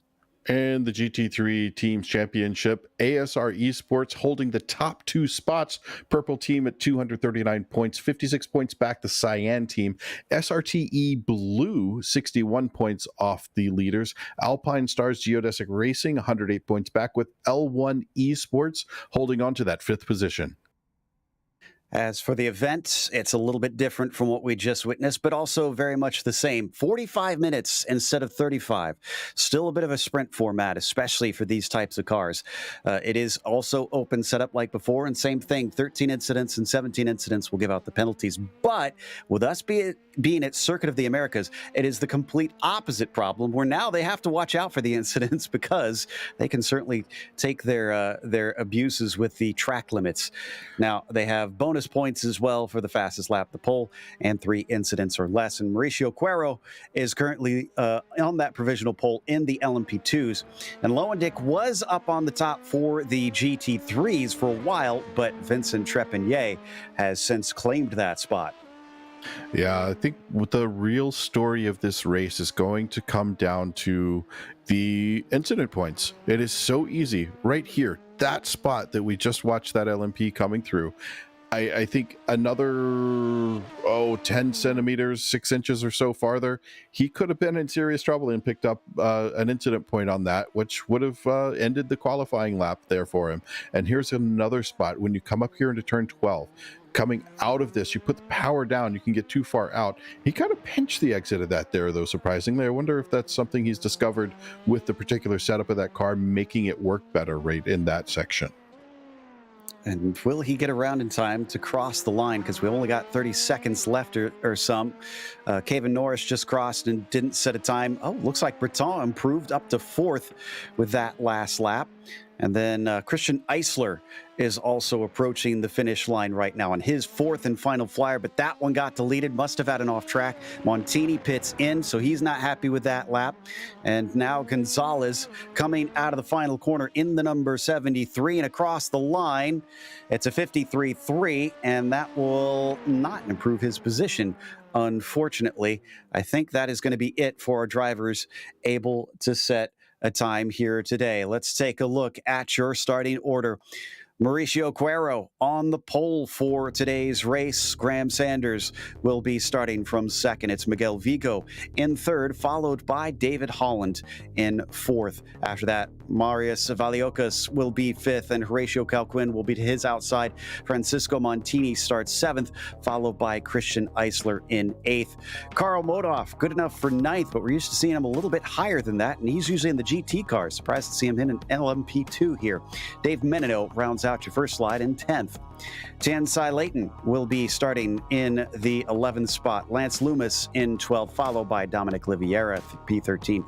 Kyle Strykars in 14th is followed by Ryan Skolny in 15th, and then it's Jeremy Gonsalves, P16. Last one to set a time in the LMP2s was Matt Hilton, and then Rodrigo Mies will be gridded up at the back of that field. Kind of surprising to see Rodrigo not turning a time there, but looking at our GT field, we have Vincent Trepanier right up there on the pole. Mr. Shuey, are we going to see a Shuey today from Ted Lowendick? I hope so. We'll see what happens. Sebastian Marier is in 3rd, Alexandre Breton is in 4th, Jean-Marc Tremblay 5th, Carlos Vila 6th, J.R. Williams 7th, Kevin Norris 8th, and in 9th place on row 5, Marc-Andre Desjardins. Absolutely. And in fact, Kevin Norris is one of our drivers that's going to give us a view with an onboard cam here today in the 774. Looks very relaxed and ready to take off here in just a moment. And the infamous Teddy Lowendick now has got his support for the channel on. Love the shirt. Yes, indeed. And he actually, you remember I'm not sure if our viewers noted it before or if the commentators made mention of it, but he made shirts of his first Shoey and put his face on a shirt and sent it to us. I actually have one. And then he did the second Shoey in that shirt. So I'm kind of hoping that each provisional Shoey, he'll pull that shirt out and just kind of make it, the infinite mirror as it disappears. Since I interviewed him on that one, I get to get that shirt, right? You'll have to ask him.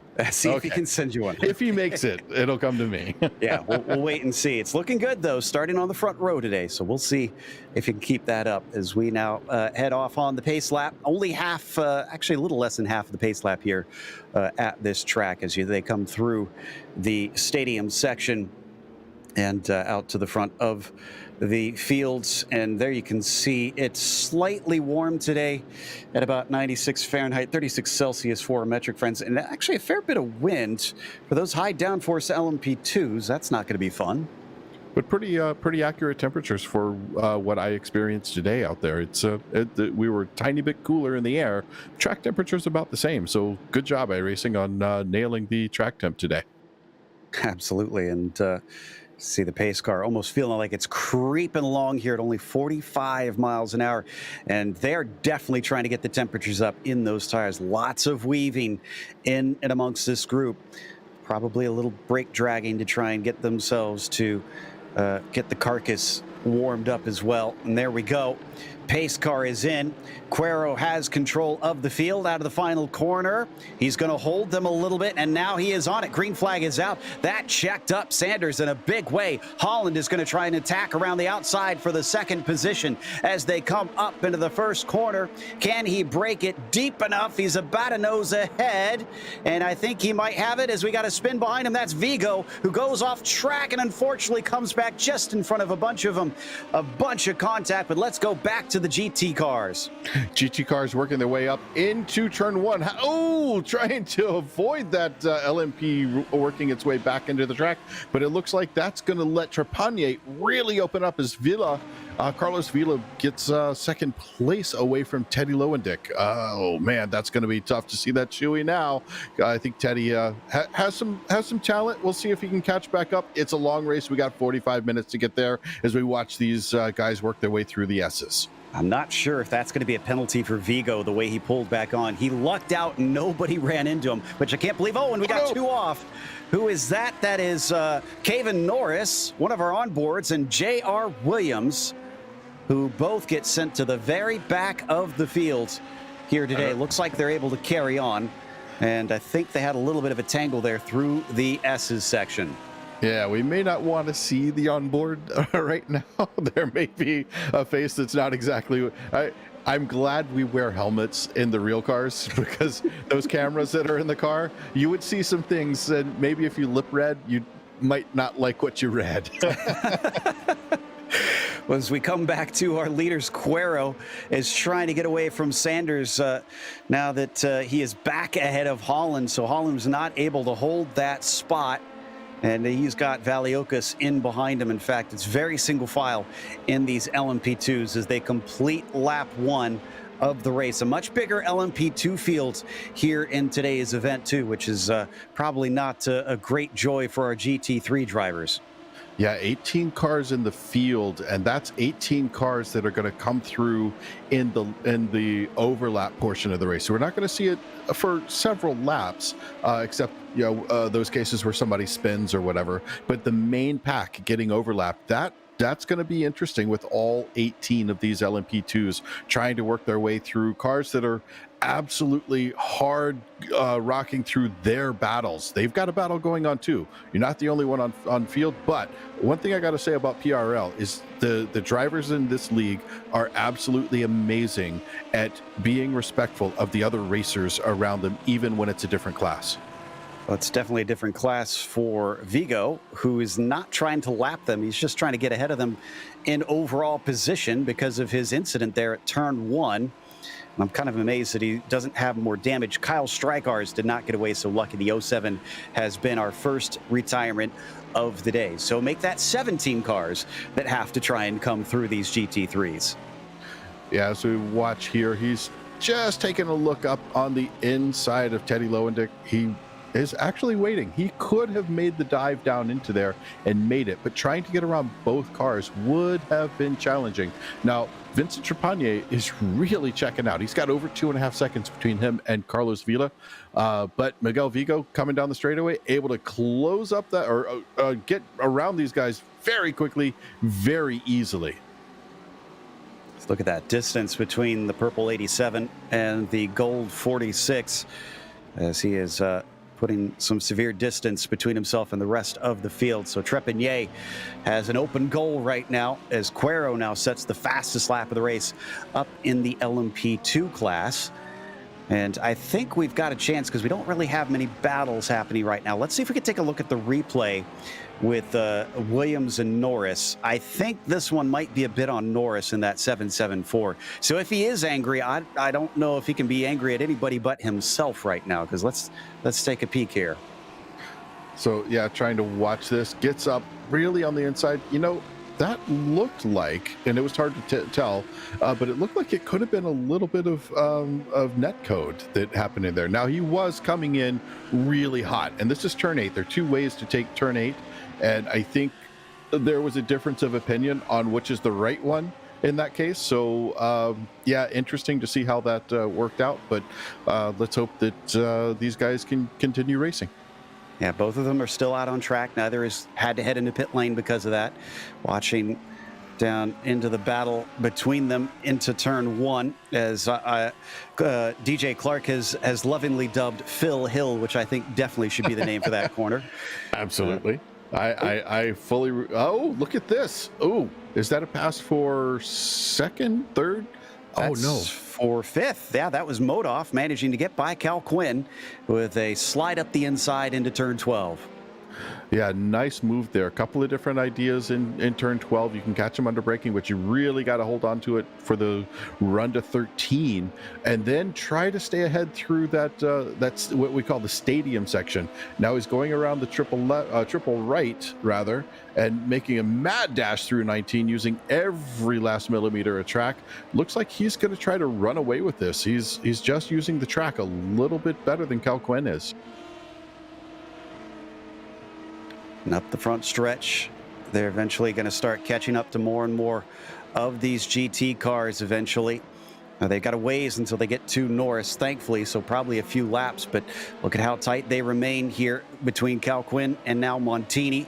So after losing one position, we could see Cal Quinn bleed yet more. He's back to where he began this race. That's the good news. So it won't be too drastic of a loss for him. And the 06 is going to see if he can at least put him at a net loss here in these early stages of the race. Up the hill through turn 8 and to the highest part of the circuit, and then back down towards the hairpin. Yeah, and I'd like to just take a quick note. Remember, in the beginning, I was surprised to see Rodrigo Mies all the way in the back, not having turned a lap or been able to get a good lap for qualifying. He's up to 8th position now. He started at the back of the field, and he's moved way up. So good job on him. 10 positions on the day so far. And this time he stays safer coming into turn 12, although he went a little bit deep, and Montini was certainly going to try and stick his nose in on there, but nothing doing for now. And Mies still giving chase behind them on top of that. I see a couple drivers here. We're 4 laps in, and a few of them have not had a time registered yet, which means they have not made a clean lap yet. So they at least have 4 incidents. And remember, they only get 13 of them before they're given a drive-through. So they certainly can't go this whole race hitting an incident every lap, or else they're going to not only have a visit down pit lane, but eventually disappear. Eventually they will be DQ'd. And we just watched one of the cars going wide on turn 19. Now, the fans may be used to watching those of us in IMSA who do the exact same thing. We don't get in trouble with it for that, and neither does NASCAR or IndyCar. But honestly, not a lot of time is made up for it out there. iRacing, you get a penalty for it. But the interesting thing here, it depends on what your race director says in real life. If you're out here and you're, let's say, with BMW Club or Porsche Club or SCCA or something, and they tell you you can't go out there, well, you can't go out there. You will suffer the same fate as the drivers here. But when we ran the very first IMSA race here, it was kind of funny that fans were screaming, just mad at us because we were taking advantage of, well, you know what? It's paved out there, and they said we could use it, so we're going to use it. I have to admit, it looked pretty silly to me, if I'm honest. It did. And it wasn't any faster. It was honestly not any faster. Well, let's see if Teddy's faster than Carlos Villa to finally get that second place back, because he's got a good run coming up Phil Hill, and he takes a little bit of a look, but he's not going to make a serious attempt. Now, he's got to be careful because Sebastian Merriere is right behind him as well. So if his pass goes wrong, as we check in on his onboard, he could be under attack. Yeah, he's looking pretty cool on his onboard right there. He's just getting his eyes switched left to right, watching his way around, muttering to himself or talking to somebody. I'm not sure where his microphone is, but I saw the lips moving, so it's hard to tell. I actually will talk to myself going through those corners. Sometimes I have a little song that I sing in certain places, but you know what? Everybody has their own way of doing it, but good use of the track there. Watch as he comes through turn 10. Is he going to try to make a pass? Just puts his nose out there. He's letting him know that, dude, you got to speed up. I'm ready to get around you, and we can either work together to catch up, Trepanier, or I'm going to have to go around you and do it on my own. He's definitely playing some head games. A shameless plug, though, you can actually get that shirt from our merchandise store. We've got a link in the description below if you yourself would like to represent GSRC. Coming down into the braking zone, he's going to continue to represent them from third place. No go that time through there. And it's not just Merrier behind them. I see Alexander Breton in fifth, who's looking like he's kind of hovering around trying to make it a four-way battle. Regardless, it doesn't seem like we're seeing any changes for the time being. We'll see if anybody finally gets aggressive later on in this race amongst this trio. Yeah, this trio doing a pretty good job. But let's switch back to this little grouping here with Rodrigo Mies, who is still in that 10 positions up. He is in P8, working his way up on Montini, and I believe it's his teammate Horacio Calquen, the next car up. So this little, this is not a sandwich that I want to be the meat in. Rodrigo Mies, excellent driver. Horacio Calquen, excellent driver. I've watched these guys for a while now. Both of them really know what they're doing. Really starting to figure out how these prototypes work. It's a little bit different driving style than what they're used to, but many things are the same from when they were driving in that Porsche Cup. So it's interesting to watch how these guys are going. I do not want to be Montini right now. And Mies has run these LMP2s before. They briefly had an LMP2 only series here in PRL, and Mies fared pretty well on that one. But clearly, the competition has stepped it up. He's sitting down in 8th and not able to quite put the pressure on the 06. Just make sure and keep him looking in the mirrors to see how close behind he's waiting. At least in this lap 7 of the race. We still got more than a half hour left to go, and a pit stop for everybody, a scheduled pit stop. Miguel Vigo actually did come in for a stop, but this is clearly not scheduled, as he's been in there for more than a minute, so he must be trying to repair some damage or something. We might want to take a look back at Vilo, Lowendick, and Marier right now. These guys are starting to close up. This is getting tighter and tighter. This little gap, there was about another, well, let's call it a quarter of a car length. But watch how Lowendick comes off the corner. I think he's got a little bit better setup as far. Oh, and we've got a spinner. We've got a spinner. Which car is that? That's the 23 of Valiokas. Nope, sorry, that was Gonçalves.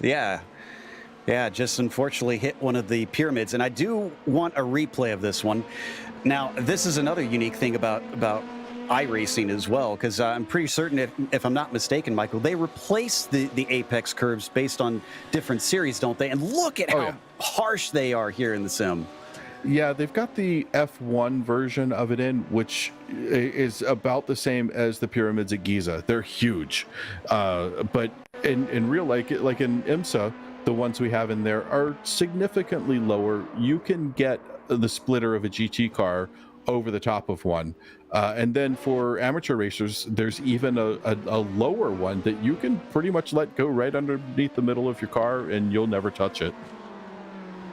I'm sure a lot of people wish that we had that here, because I've seen so many over the years launch their cars like that, especially these more tightly sprung downforce cars. As, Graham Sanders, second place driver, just set the fastest lap of the race. So he's making sure to keep Quero in check. He's about 1.5 seconds behind currently. And that is not over, but we're watching Gonçalves, who has been sent to the back of his field and currently sits in 16th. Now, I say that, and it looks like Strykars, who I thought had retired, has come back out. So he has returned and is about 3 laps down from his class. So here looking now at the battle for second. And this is a lot closer for Teddy. He's going to get a nice slipstream as they go down the long, long backstretch. Yeah, what needs to happen here for Vila is he needs to just kind of bleed a little bit to his left. But you know what? The legs on that AMG, wow, that car's got some get up and go, because he was able to hold that off. Now, I've driven one of my clients has that car we're looking at right now, and I can tell you, one, the ground rumbles when this thing starts. They are amazing sounding cars, but they are very fast in a straightaway. It's just long legs, lots of power, tough to catch up to them. I think Teddy's big advantage here is probably going to be brakes that Audi really does have a really nicely done set of brakes on it, and they've done a great job in iRacing to do that. But watch as we come up into turn 20, puts his nose out, gets a good run into the braking zone. Just like I said, got him under braking, tries to put the power down. Now let's watch as they head down the front straightaway. What's going to happen? It is a drag race up to turn 1. Carlos Vila pulling out just in front. Lowendyk is still right next to him, trying to get up underneath the end of braking again, holds under that inside. It just takes a little disadvantage into the corner, gets on the power to head down towards turn 2. Lowendyk back into P2. All that just to get back where he started this race, and that lost them a lot of time to the leader. It's all the way up to 7.7 seconds here. Still trying to see if he can shake him out of the position. Carlos showing himself in his mirrors, but finally backs off later through the S's, it looks like. So now we have to ask the question, can Teddy start to pull away, and can he be faster than Vincent now that he's got the clean air? Whoa, and a little bit off the track there for Merriere. Yeah, that's a tricky part of the track. Coming through turn 10, you have to actually take it a little bit wide. You do not want to lift there because you will find yourself up on and in that Armco barrier on the inside if you're not careful. But it looks like we've got a little bit of an overlap here. Here comes one of the geodesic cars, the LMP, working its way through this field. 2 of them coming through, trying to get ahead of the field. Doing a nice job not getting in the way as we watch Lowendyk get into his brakes. He has kind of opened this up a little bit. Let's keep an eye on this over the next few laps, though, because right now his gap is just at half a second. But Merriere right behind Vila, trying to put some pressure on him. Is Merriere going to get through too? Has Carlos Vila worn out his tires? Let's watch as this race develops. And that's a change for position that we missed. Quero cut the inside of the final corner too much. Sanders was able to inherit it. Now, can he do anything with it is the big question. The 79 is probably going to be eager to try and get him back. And this is the corner that he cut too far to the inside. Talked about those flatter curbs. Well, in that case, it bit him. And here we go. Oh, well, I thought the race was going to be on. No, it is going to be a pit stop, as that was Vila. Yeah, he's going to try and see if an early stop will give him an advantage. Yeah, a little flashing of the lights going down the straightaway, trying to let Lowendyk know that there's out-of-class traffic coming through. We'll see how that affects, but looks like Lowendyk, he's holding his line. He's doing the exact thing he's supposed to do. You drive the line. The faster car needs to be the one that goes offline to get around you. You stay online and be predictable. That is the safest way to make that happen. Watching this trio, this is being led by Holland in 3rd place, with Valiokas chasing and Modov in the 5th position. So Modov coming up and over the crest down into turn 11 as well. I mentioned we're used to seeing him in the GT cars back when they ran the GTE machines and the PRL, as he goes way wide. Yeah. Looks like Calquin is off a little bit, though. His speed, he dropped, and his teammate, Mies, has come back around him. Mies is now trying to make a run on Modov from, well, almost 6 seconds back, but Calquin is 2 seconds off of Mies now. He had contact with Merriere. That actually had an effect on that battle with Lowendyk. We need a replay of this one. This might be a post-race penalty as well, with the way he got into him. Let's see if we can dig this one up and give an angle on it. This is coming up through turn 9. Here it is. Oh, yeah, just trying to get up underneath him and goes airborne. He was a passenger at that point, but it was the decision he made to cut that corner. And as we watch here once again, as he comes through here, makes the decision to try to go over that inside.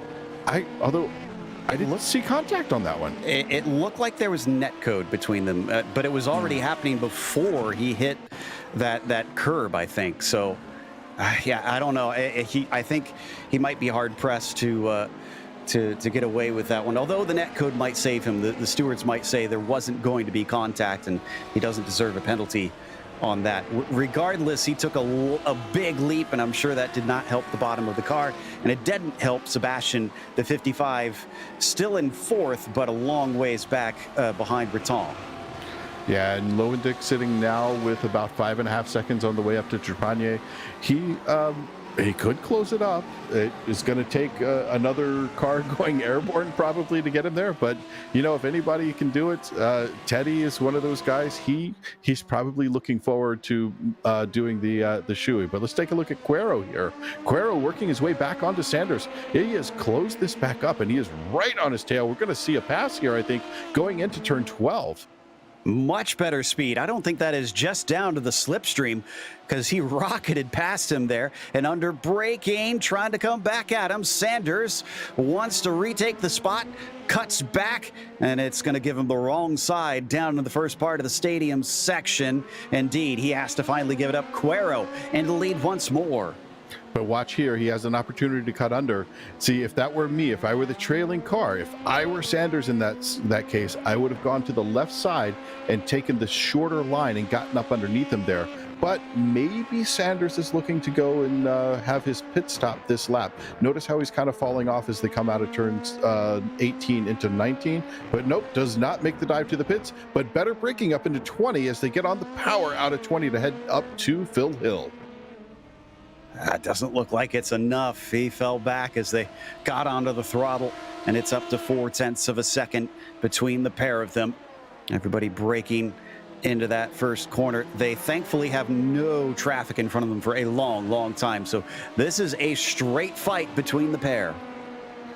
Yep, this is going to be neck and neck. But last lap, Sanders was off by almost exactly a second, 1.001 seconds. So something happened, got wiggly somewhere. We just missed what happened. He may have lost his braking point going into turn 11, because that's about where we picked up on them. But let's watch them again, going through 10, working their way down to 11. The gap is about 0.6 of a second. Now coming down here, bam, onto the brakes, hard. Get the car rotated, put the power down. You want to be on power before the apex there to lengthen this already very long straight. Get that extra second or so on power. And being in the draft, still holding at about 0.6 of a second. I gotta wonder if there's some damage there. There might be. And by the way, we've had a couple other pitters from the LMP2 class. Hilton, Skalny, both been in. Menino has been in and out. Looks like Christian Eisler is done with his stop, and so is Olivier. So we're just about, yeah, this is almost exactly the halfway mark. Once we hit 22.5 minutes, we're splitting this perfectly in half, and that seems to be the call for at least a few of those farther down in this faster class. But Sanders, well, it's got to be closer than this to really make much of a threat on Cuero, and he makes no motion to come into pit lane, so he's not going to split it in half. He's going to continue chasing. Now, refresh my memory. Do they get a fast repair, that free car in this league, or no? No. So yeah, this is going to be tough. Does he fix whatever damage he might have? Although, you know, he's holding his own, and that looks like he just pulled the fastest lap again. So back to a 151.3. It may have just been a little bit of a lapse of presence as that last lap where he lost the position happened. It could be. Yeah, I've been watching their lap times, and I'm also keeping an eye on Trepanier and Lowendick to see if that's coming down at all. Trepanier set his personal best last time by at a 2.4 flat. Lowendick just came across a 2:03.9, but he had an off track, so that didn't count as fastest lap that time. But Teddy's making a bit of a race of this. Now, that said, that Audi has to make up 5.7 seconds. So he's going to have to make pretty decent chunks in these last 20 minutes, I think, to try and actually chase down the 87. I think what's going to have to happen is something that we really don't see a lot out of Vincent, is a mistake. Vincent is doing exactly what he needs to do. He knows he has a huge gap here. 5.5 seconds. What you got to do is just put your nose down, or put your head down, put your nose to the grindstone, and just hit your marks. Just hit them one right after the other, and don't let anything get in your way. So once you get in that rhythm, there's nothing to mess with you. You got a big gap behind you. Just keep going. So watch him come through turn 11 onto the back stretch. Breton is nowhere to be found in the 89. He is about 7.5 seconds behind them. But Teddy's not too quick on this part of the lap. He's already up to 6.2, so something must have happened that he had a bit of a mistake there himself. Then you Could see be Breton. fuel. Maybe he's going to come in this lap for fuel, possibly, and he's trying to do a little fuel save because maybe he missed his calculation a little, possibly. It might be. Usually the drivers top up completely in the series, and everybody starts with pretty much the same. We'll see if he comes in this time. As I said, we're just past the halfway here, and Trepanier is coming through the triple apexer, and he's going to be coming up to the pit entry soon, so I'm watching to make sure whether or not the 87 pits. No, he's going to carry on. So what about Teddy? Teddy's up next behind. He's got a car behind him, Olivier. Let's hope Olivier doesn't mess him up too much. Nope, that looks pretty good. That was nice playing together. Like I was saying earlier, PRL, this whole league, across all the series, everyone does a beautiful job playing together in these interclass races. Yeah, I have to say, I am actually quite impressed with how well they've done in this multi-class series up to this stage. As I remember the last time they had multi-class with the LMP2s, it was a little more frantic, unfortunately, and I think they've done a great job of really getting the drivers to understand what is expected of their behavior. Meanwhile, Karl Modoff and Marius Valiokas have been glued at the hip here. The 23 and the 948 only split by about half a second. This is a battle for fourth position, and Marius just can't seem to do anything to get the former champion off of his rear wing. Yeah, Valiokas is a name we are very used to seeing, although, oh, whoa, we've got a spinner. That's Eisler, who's gone around at the exit of turn 9, coming up into 10. Now, it's really difficult as Quero pulls another fastest lap at a 151.1. It's really difficult to get these cars going. These LMP2 cars, that first gear is super tall. So you put it in gear, drop the clutch at high revs, the car just doesn't go. It's really tough to get it going at all. But look at this battle. This is really getting tight. This is the one we were just talking about here, and this is becoming the battle of the race at the moment. Modoff is really putting on the pressure. He's right at 0.3 of a second as we watch him go through the S's here. Comes around to turn 6, gets a little bit wide on the exit, tries to push it up through 8. Now, these guys are making a wide entry, and little free advice to everybody out there: never make that wide entry to 8. It does not help you. You want to really maximize your speed through 7, because 8 is more or less a throwaway. Now coming down into turn 11, gets on the binders, tries to get back to throttle, closes it up really well, but loses a little bit of time on the exit of turn 12. But Modoff really doing a beautiful job, still sitting at about 0.3 of a second as we watch him come down to turn 12.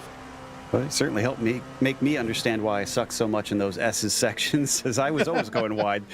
But look at how much pressure he's putting on Valiokas, down to within almost a car length under braking. By the way, that spin that we saw out of Eisler, that was contact with the lapped car of Strykars up through turn 9. A little bit of net code once again through that corner. Seems to be a bit of a bane for drivers here today, and that sent him spinning into the runoff. Thankfully, he's able to get the car rolling once again. Still waiting on the vast majority of this field to pit in. And within the next 7 minutes, we probably should see them all in there at some point, but not this time for the 4th and 5th place drivers of Valiokas and Modoff. Yeah, Modoff a little bit too far back to try to make the pass into turn 1.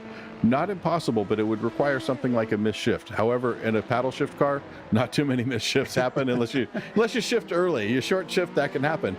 But look at Modoff under braking. Modoff really has hold of this brake pedal very well. Every time they come into the brake zone, closes it up. But I think what's gone on here is Valiokas has probably tuned that diff and those dampers on the rear a little bit better, so his speed off the corner is a little bit better. And there's a thing that you'll hear me and every other driver coach out there tell you: slow in, fast out. And that's where Valiokas is really running it in spades. It's been keeping him at arm's length away from that 948. It's not only this battle that's come together, though. Merriere, who's on a bit of a recovery, has caught up to his teammate Breton, and that's for 3rd. That's for a podium down in the, well, it could be for a podium in the GT3s, because we have to remember that Carlos Villa has pitted already. One of the few that has taken his stop in that class. So he might come back up into those top 3 at some point. As boy, the lap traffic certainly not. There they go. Yeah. Oh, you're right. Is that our leader? Yeah, it is. Yep, our leader and that pair you were just talking about, Breton and Marie, are in the pits right now, trying to get their fuel stops done. Let's see if they go for tires. Probably not, but the pit lane is getting pretty busy at the moment as we watch our leader pull away, and that looks like Teddy right in front of them. Teddy's going to pull away, try to get down the pit lane. Now, how were their pit stops, though? Teddy was stationary for 14.1 seconds, 0.4 faster than Trepanier, but going from cone to cone, looks like Teddy was about 0.8 faster. So great way to make up the time as we watch Trepanier here trying to keep that gap open.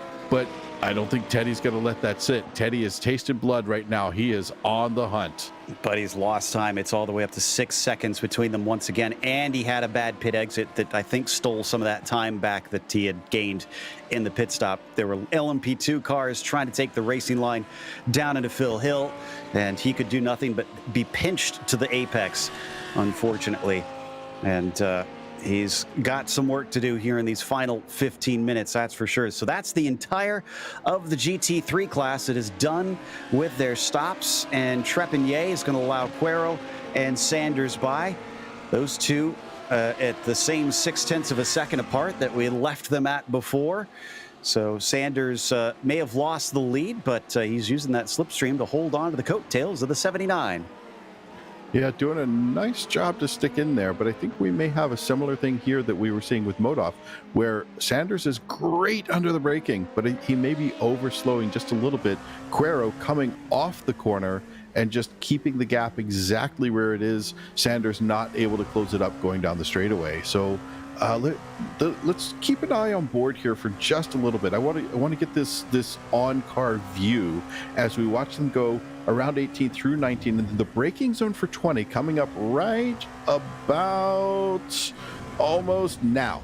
Boom, watch him close up there. Closes up beautifully and then goes back to throttle. Quero just launches away from him. A little bit of that is accordion effect because of the speed differential, but time-wise, it is changing. There is a little bit of an opening happening there from Quero back to Sanders, which is now at about 0.6 under braking, opens back up to around 0.7 once they get on the throttle. Yeah, I think he's going to have to switch things up a little bit if he wants to have any sort of effect on this fight. Otherwise, it's probably going to just go nowhere from what we've been witnessing up to this stage. And I'm a bit surprised as well at Breton and Merrier. They have not swapped spots yet. Sebastian is still stuck behind Alex, and Villa did get back into third place ahead of them. So your order in the GT3s for the podium is still Trepanier, Lowendick, and Villa over there. And there is Teddy on your screen right now, working his way coming up through 9 and into 10. Yeah, looks like he's got this closed down though. Look at that, he's right at 4.8, 4.7 seconds. That may be a little bit of traffic that Trepanier had to deal with, but Teddy has closed this up. When he came out, they were around 6 seconds. He's down to 4.6 as he works his way down the back stretch now. The big place that Teddy keeps losing time, and I've been watching out of the side of my eye here to see what's going on. The big place he loses time is honestly through the S's. He's just getting outclassed by Trepanier in that car, able to pull through the S's a little bit better. But Lowendick, when he gets on that straightaway, man, it's tough to beat him. Modov finally got the pass done, coming down into turn 12. Didn't finish it there, though. Let's take a look at the replay of his overtake on the 23, because that was another one that he had to really build up until he was eventually able to make it happen. But, and before we get to that, here is a pit stop for Graham Sanders. So he gives up the lead, or gives up second rather, and Quero carries on. Holland is going to pit on the same lap. Modov carries on. Valiokas does not pit, but looks like Mies is in. Yeah, Mies also in. Who else do we have in the pit? Holland is in the pits. Mies has come in. So, yeah, it looks like we are about to get into the pit stop rotation, the normal pit stop rotation for our LMP2 class. Watching a really good battle on screen right now, and that is going to That's the replay of Modoff. Yeah. Oh, the replay of Modoff being able to get around there. That was a really nice pass, but well executed on both sides. And I got to point this out. There's a lot of times you see people racing and they're like, you're not going to pass me. And they do some weird move. It's okay to be passed, especially when you got 10 minutes left and a pit stop. If you know you're faster and you just made a minor mistake, don't worry about it. Get back around them, but don't be mean about blocking them off.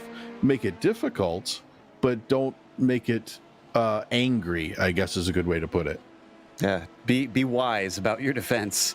Yes. And, yeah, well, he's trying to come back at him right here. And I was impressed with how Modoff didn't give it up. He just kept trying for it, even at the second apex there, and finally made it work. And this time the defense helped him out. Cuero is still your leader, but we're expecting him and everybody else in the LMP2s to pit this time by... No, I'm going to eat my words. Cuero. No, Cuero is in, but he came in extremely late. Now, I don't know if they have a commitment cone, but man, he made a very late decision there. I think in real life, physical world, I think is a good way to describe it. Physical world racing, there is a point you have to commit, and there's a line there that you're not allowed to cross. I don't think iRacing will hold you to that specific line. So the physical world, or as some people like to call it, the meat space, no, you don't have that restriction on crossing that line.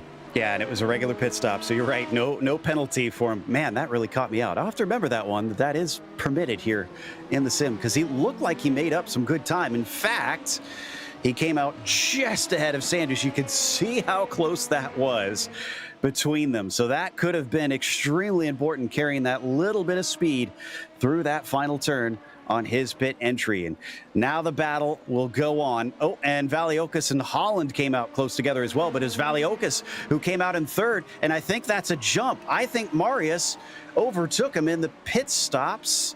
Yes, it looks like that's the case. Yeah, and I think Modoff has had some trouble as well trying to work his way around here. There have been some interesting developments here. That's our P2. He Teddy had contact. Lowendick. There was contact with Lowendick just a minute ago. So little difficulty from Modoff. He's got some work to do to catch back up, and that's going to cause Lowendick to fall back to 7.5 seconds. He had done a great job closing that up under 5 seconds, and now he's back to 7.5, almost 8. Yeah, this was all related. So basically, here we've got the replay. Watch on pit exit. Holland coming out the same time as Modoff. They come together without being sighted through that blind apex. Lowendick has to abandon ship and go to the runoff. And then Valiokas threads the needle and inherits 2 positions in 1. Yeah, I don't mind doing that. Let's watch this replay again as they come up here. A little bit different shot, closing in just a tiny bit of contact. And that's an iRacing thing. In real life, I don't think that spin would have happened. You may have had a little bit of crunched fiberglass or carbon fiber, but I don't think you would have had a spin in the meat space. Yeah, unfortunately, just one of the idiosyncrasies here in sim racing, and we're looking at Trepanier with Modoff just behind him. Yeah, Carl has fallen to 5th because of that. But Trepanier has extended his gap over Lowendick. Gets up to 7.3 seconds. I don't think Teddy really has a good chance in these final 6 minutes unless he gets a mistake. Oh, and somebody off. Holland with another spin in the first corner. Is this contact again, or did he do them to himself? But it gives 4th place back to Modoff. Puts Modoff in a good spot to try to go back after Valiokas, but I think the gap is just a little bit too much, and we have a black flag for car number 18. That's Holland. That's going to be Holland, probably for a spin and contact. Let's take a look at the replay here. So, he's all by himself. No, he did that to himself. Points. That's going to be a black flag for too many incident points. Yep. So he just ran over the limit here, as many have done in iRacing, and he'll have to make another visit down pit lane. At least he has the laps to do it, though.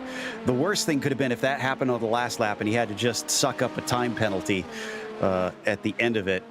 So he'll cycle through the pits and then be back out probably, it looks like maybe around 10th. Yeah, it depends on how long it takes him to roll through there, but I think your calculation is about right. A roll through the pit lane, as long as he doesn't get caught speeding, should put him, yeah, I think you're right, about 10th place. This is for position here on screen. That's Olivier, who's going to have to go on the attack, because on the defense, Cal Quinn just covering the inside. Horatio in the 666 here. Down 2 positions where he started this race. He's trying to stop this from being any more, and the traffic is not making it fun. Yeah, Cal Quinn trying to go around the outside around these guys. Oh, tough position to be in. Looks like a little bit of wiggly from everybody, but Cal Quinn holding on to his position, looking like he's going to make that around the outside, around the AMG. Tough position to be in, but makes it through. However, getting held up behind Cal Quinn, ooh, that's not a good place to be. No, and that was Carlos, the 46, our 3rd place driver, who nearly lost it coming out of the final hairpin of the stadium section. He's got to be careful because Marrier's right there with him. He could steal that podium away from him in the dying stages of this race. But up the hill and into the sharp left-hander, Cal Quinn retains that 8th spot. Can he keep the defense up with just about, I think, 3 laps to go? Looks like, yeah, 4.5 minutes. I think we can probably see. We're looking at just under 2 minutes left, about 1:51, 1:52 out of these LMP2 cars. So if we take a look at where our leaders are right now, so we've got a decent battle with Cuero and Sanders. Sanders looks like he's trying to hold off a little bit, and they're coming around the tower corner, the tower turn. It's that 16, 17, 18, and about to head up to 20 to make their last lap. So I think they're probably going to get 2 to go this time by. It's going to be extremely tight, if I'm honest, because they're running, so it should be 340 something. Yeah, it's going to be 3 because it's the first line they come to. The second line is the start line. The first line they come to is the finish line here. Exactly. And we got some action heading down through the stadium.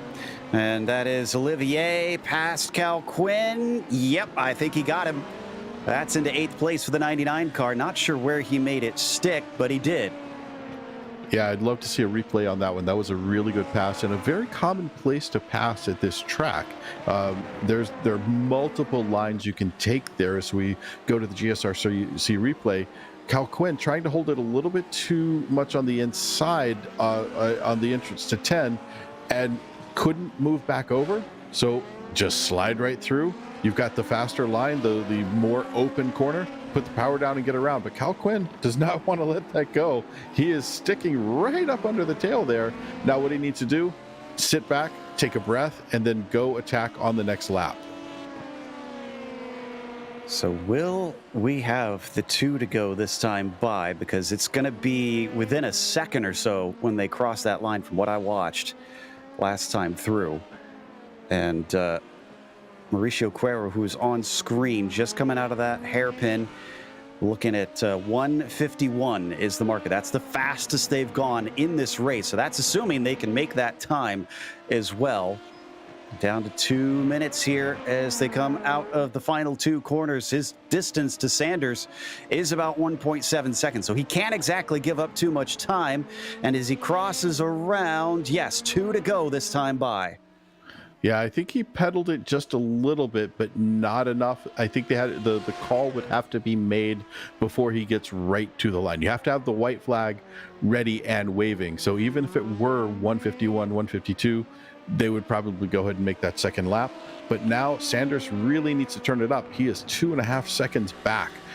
This is 1 lap left. He needs a major mistake out of Cuero to be able to catch up. And honestly, the way Cuero's driven this race today, I don't see it happening. Oh, Marrier might be able to take 3rd away from Vila because he's caught him, and Breton is with them as well. So suddenly Carlos Vila is having a tough time retaining a finishing spot that allows him to spray the champagne. Look at him go defensive there, and that's actually going to check up Marrier as now Breton tries to go around the outside of his teammate, but nothing doing. serious battle for third place in the GT3 class here. That AMG once again showing it's got some legs, but these two behind him, they really want this position. It is really a tough battle, but we've now got a LMP2 interspersed here as we watch them go through turn 20, putting the power down.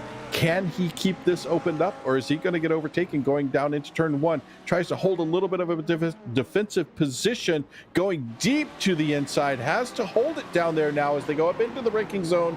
Unfortunately, the track opens up here, gets on the power coming through, does a nice job holding on to P3. Ooh, Sanders had an off. I think we caught just a bit of it, and he is now 10 seconds behind. Meanwhile, Cuero is coming around the final corner, so he does have quite a bit behind him that he could let off if he wants, but he does not. He forces them to go one more lap. White flag. Here's the big question, Michael. Who put in enough fuel for this extra lap? Well, we heard about it on the last lap, and is this a that was for position? That's for position. The 23 car looks like that's Valioka's. Modov just came around him like he was standing still. I wonder if there was something that happened that Modov felt he needed to give the position back. Well, yeah, it could have been a slowdown penalty. Let me look here to see if he cut anything particularly tight. And I'm not seeing anything. The other thing I wonder is if it's exactly what we were just talking about. That if he didn't fuel it enough. And yeah, how did Merrier got around? Breton is by. Vila's down to 5th. He must have had a massive error. Must have been a massive error, or he didn't fuel. Just what we were talking about. Didn't have enough fuel for this last lap and has been having to pedal the car just a little bit to make sure he can make that final lap, put it into a different mode. You have, I think, 3 modes on this Mercedes. The AMG steering wheel gives you that mode where you can save a little bit of fuel, but you're also going to have to lift and coast if you don't realize it until this late in the race. Yeah, I think you're right, because I looked at it and he just was mysteriously slow through a few corners. Wasn't really off the apex hardly at all. And Cal Quinn is in pit lane. Don't see him serving a black flag. I think that might be a splash and dash for him. And there goes Vila. He's got to come into pits, and he might not be able to come back out in time, because by the time he gets his fuel, here comes Cuero around the triple apexer. This is going to put him a lap down from his rivals. Gutting finish for the 46, but spectacular stuff for the 79 today. Put it on the pole, and he is going to take victory here at Circuit of the Americas. And drivers were trying to give him the lap. Jean-Marc Tremblay looked like he was going slow. I think he wanted to let him by, but was not able to get him past him before the line. Trepanier, in the meantime, looks like he's having no such problems. Yeah, no such problems there. He's got quite the lead over Teddy Lowendick. Lowendick about 10.5 seconds back right now. And Marie and Breton are trying to do whatever they can. Breton is actually trying to close down on his teammate right now. If we get a quick look at them, we got a moment here before these guys get through, but there's a race on the team. They are going at it for each other. They also look slow, though. I think they're close to being out of fuel.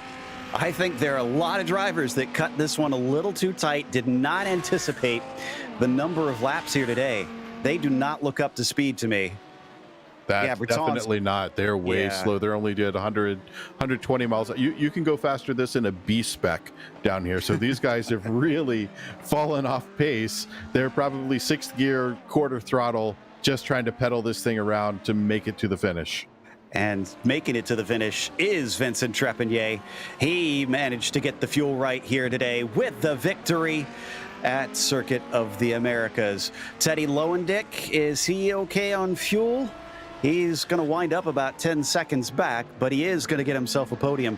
We'll see if that merits a shoey from him, as he'll take 2nd place. And Breton is coasting around, so is Merrier.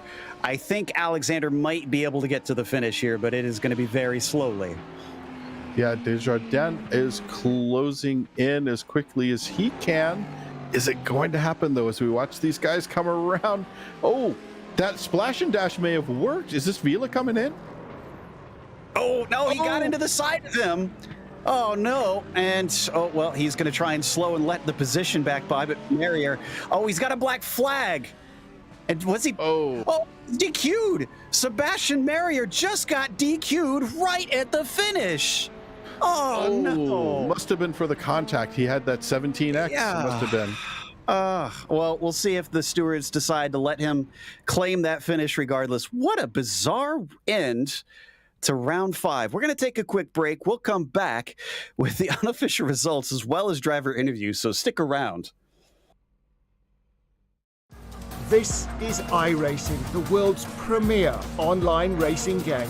iRacing puts you in the driver's seat to experience today's newest form of competitive motorsport, virtual racing, all from your home PC. Race virtually in indoor series from NASCAR, IndyCar, IMSA, the World of Outlaws, Aussie Supercars and more. Take on legendary circuits like Daytona, Silverstone and the Nürburgring. Join iRacing's global online racing community and get on track today at iRacing.com.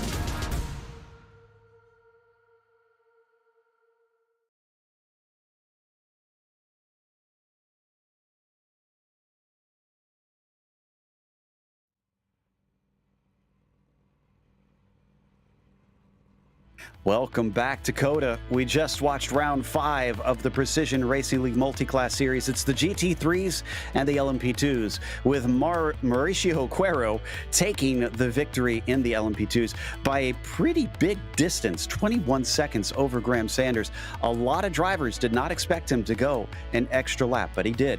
Karl Modoff managed to get a few there at the very end as well. He was P3 with a podium, and Valiokis was 4th. How about Rodrigo Mies from 18th to 5th here today, as he did not set a qualifying time? David Holland was P6 and Francisco Montini was P7. It's Olivier in P8, followed by Cal Quinn in 7th. Ryan Skalny was 10th. The next slide has Christian Eisler, a bit of a rough day for the Iceman, in 11th. Tiensai Leighton was 12th, followed by Jeremy Gonsalves in 13th and Dave Menino in 14th. Last one on the lead lap. Then it's Matt Hilton in 15th. Strykars, Loomis, and Vigo wore DNFs today. In the GT3 class, Vincent Trepanier is our winner. We think, probably. Ted Lowendick looks like he's going to be our second place finisher with Alexander Breton, and Marc-Andre Desjardins with a really interesting finish here. This is where things become a little bit uncertain. Desjardins, Villa, Tremblay, then J.R. Williams, Sebastian Marier, and Caven Norris, who was unfortunately out early in the race, 19 laps back. But we're going to have to hopefully hear from these guys in the steward's booth to find out what's going on. But for now, we're going to give it to you as we watched it finish. That's all we can go on for now. Exactly. And second place for those drivers in the LMP2s was Sanders in the number 100 machine, who had a great fight all race long. It just didn't seem to be close at the end. Graham, were you one of those that ran out of fuel on that extra lap? Managed to not run out. I had a feeling that it was going to go 24 laps until the last 2 laps when I didn't get the white flag. So I had a lap and a quarter worth of fuel that I had to make the last 2 laps. And luckily I had like a 16-second lead behind me. So I was able to make that last the whole way. Wasn't sputtering across the line. So I don't think I've been this happy for P2, to be honest. That was a great race. It was. Talk about that battle between you and Cuero, because back and forth all day long, it didn't seem like, in terms of regular pace, barring the fuel situation, you two were pretty even. Yeah, we were definitely pretty close. The only thing that he did have on me was he was able to fuel save just a little bit while staying ahead. I couldn't do that. I had to push whether I was ahead or behind. If I started to fuel save behind him, I would have slowly started to fall back. So, well, the great news is that Cuero is not close to you in the points. So this is basically you still extending the points lead over the rest of your rivals. Since this marks the halfway of the season, does that fill you with some optimism? Yes, definitely. Especially, I mean, there's that drop week. Munoz didn't show up last week or this week, so that's going to be one race for sure where he's not going to have any points. So I just got to keep strong and keep getting these podiums and these top fives, and I think we should be in good shape. All right. Well, who helped make today's podium possible? I just got to thank, first of all, VRS. I ended up using a VRS set. My teammate Jaden actually made some tweaks to the set, and it was a phenomenal setup. And of course, Miggy, who unfortunately got taken out in lap 1, too much damage. And of course, the whole team, sponsors, GSI, Alpine Stars, Wave Italy, GoPro, all those guys. So, and of course, you guys. Thank you, guys. That was our points leader and second place finisher here today, Graham Sanders, followed up by Michael talking to Mr. Shuey. It is Teddy Lowendick, who was also second place today. So, Teddy, does second place bring us a shoey, or is that only for the wins? It's only going to be for the wins now. I feel like after the last one was for a win, we can't go back. Although I think the people would enjoy it, but the people might demand it. We're going to have to watch the YouTube comments and see how much shade gets thrown your way for calling off the shoey. But I'll give it to you. I get it. P1 deserves the shoey, absolutely. So when you get P1 next race, we're going to require it, right? Next race is the track's very similar to one of my favorite tracks, which is Mid Ohio, Week 9. Tune in for that. So I think next week's Sonoma. So the hill undulations and all that stuff. It's a lot of fun. It's very technical. So we'll see. Put some practice in this week and try to get that number 1 spot next week. So with Sonoma and Sonoma wines, what do you think about having a Sonoma wine to do the no? No. No. No. There's some pretty good ones out of there, but I don't know. Maybe the champagne tastes a little better. I don't even know. No, I'm just gonna say no. Oh, come on, a white T-shirt and some wine. Oh, jeez. Hey, you know what? If we do wine, I'll wear a white T-shirt or some color, then you guys can sell it on your merch store for that's gonna fund the entire season. I think fans want to see that. They absolutely want to watch you do that. There is actually Randy White, I think is his name. There's a race car driver started a vineyard, a winery in Sonoma. And Randy Lewis ran a bunch of races back, I want to say in the 80s, and he has a winery right down the street from the track there. So maybe we can get them to send one of his wines over for you. We'll see if it's on Amazon. The 2-day shipping's pretty nice. Okay, so back to racing. Why don't you tell me a little bit about lap 1, turn 1? That looked like quite the Code Brown moment. Yeah, so I just went back and looked at it and feel bad for Miguel. He got spun around from behind and couldn't really do anything. And then from my angle coming up the hill, it's kind of blind. So I had Vincent in front of me, and then I see Miguel just coming right at us. And I was like, oh no. On the replay, he stopped, but at full speed, you don't know he's going to stop. So I went right, and then Carlos got around me, pulled herself together, and got it back around him eventually. The new aero makes it really tough to pass people, especially on long straights. It's like we're all so even now. But Vincent was on rails tonight. I had nothing for him.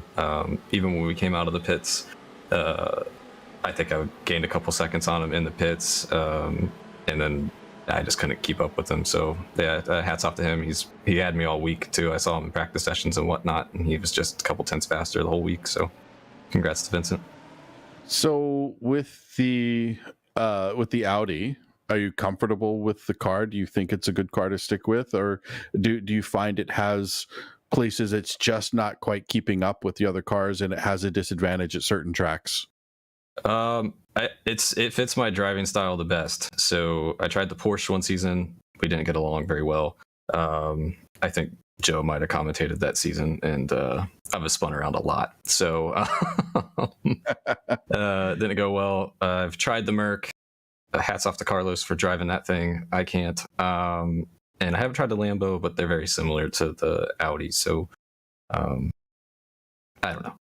So it looked like the AMG had legs on you down the straight. Was that difficult to overcome? Once you got around him, you did well, but it looked like you were having trouble, especially on the 11-12 straight and the 20-1 straight, just trying to hold on. Yeah, I didn't want to be a jerk and send it into turn one or at the hairpin. Obviously, it could have, but I don't want to race like that. And I think he made a mistake getting into, what was it, the final corner once, and I was able to get inside, and then I just dragged him into turn one. But even then, passing on the inside in turn one is really tough because you have to really hold it so that you don't wash out and make sure you give enough room on exit. So, but I knew if I could get around him, I could drive away because I was able to keep up with him. And then qualifying time, I think I had a couple tenths on him too. So I knew I had the pace. I just figuring out when to get around him, difficult part.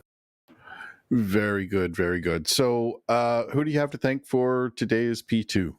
Well, first off, I want to thank my wife. I wasn't here last week because we were celebrating our first anniversary. So hi, wife. Love you. And then my dad, he's watching. Thank you for always coming every Tuesday. PRL, GSRC, you guys right here on the shirt. Everybody's watching on you. Everybody on Vector by SR, RSR Esport, G Performance, the ButtKicker, everybody. This season's going really well, and I hope it still goes well. Do a couple more shoeys, have some fun, and I don't know, what do you call a shoey with wine? Is it a wooey? I don't know.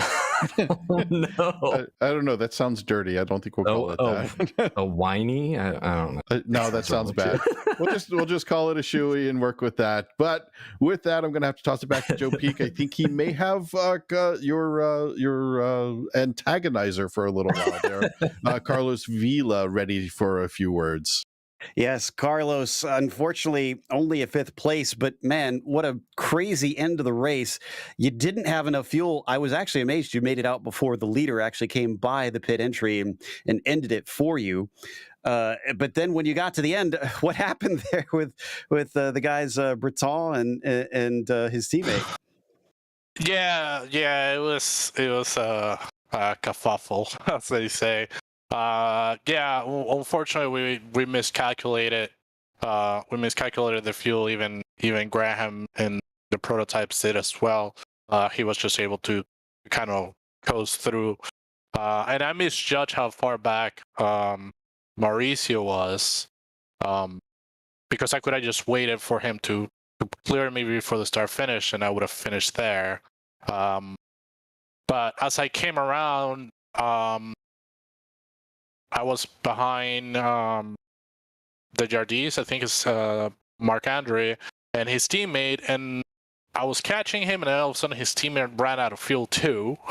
So I'm like, okay, I got him. And then I just made a last-ditch attempt to that last corner. I thought he didn't defend the corner, so I'm like, I'm just going to go for it. Unfortunately, he just decided to reactively defend and block the corner, and we made contact. It's obviously my fault because I'm trying to make the pass, but I sent him a message and apologized for the incident. But just tough race, just trying to hang on. The Merc's really not good here. It's actually like the middle part of the schedule is not really good for the Merc. So I thought I was going to be able to steal third and a decent set of points, but wasn't meant to be. Certainly not. And sometimes that's just how racing goes in the end, I guess. But we were commenting on that the sportsmanship in this series really seems to be second to none a lot of the times. Have you noticed that? Do you feel like there's a really good camaraderie in the PRL? For the most part, yeah. Especially the prototype, the GT3 guys, because we're racing against each other, we all understand what everybody's strengths are, and we usually send each other a message right after a race and congratulate each other or whatever. Driving standards are pretty good with the GT3 cars.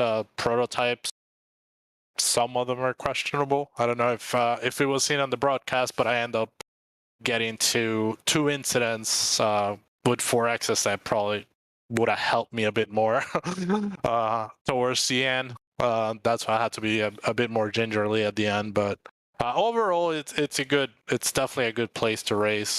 So definitely good.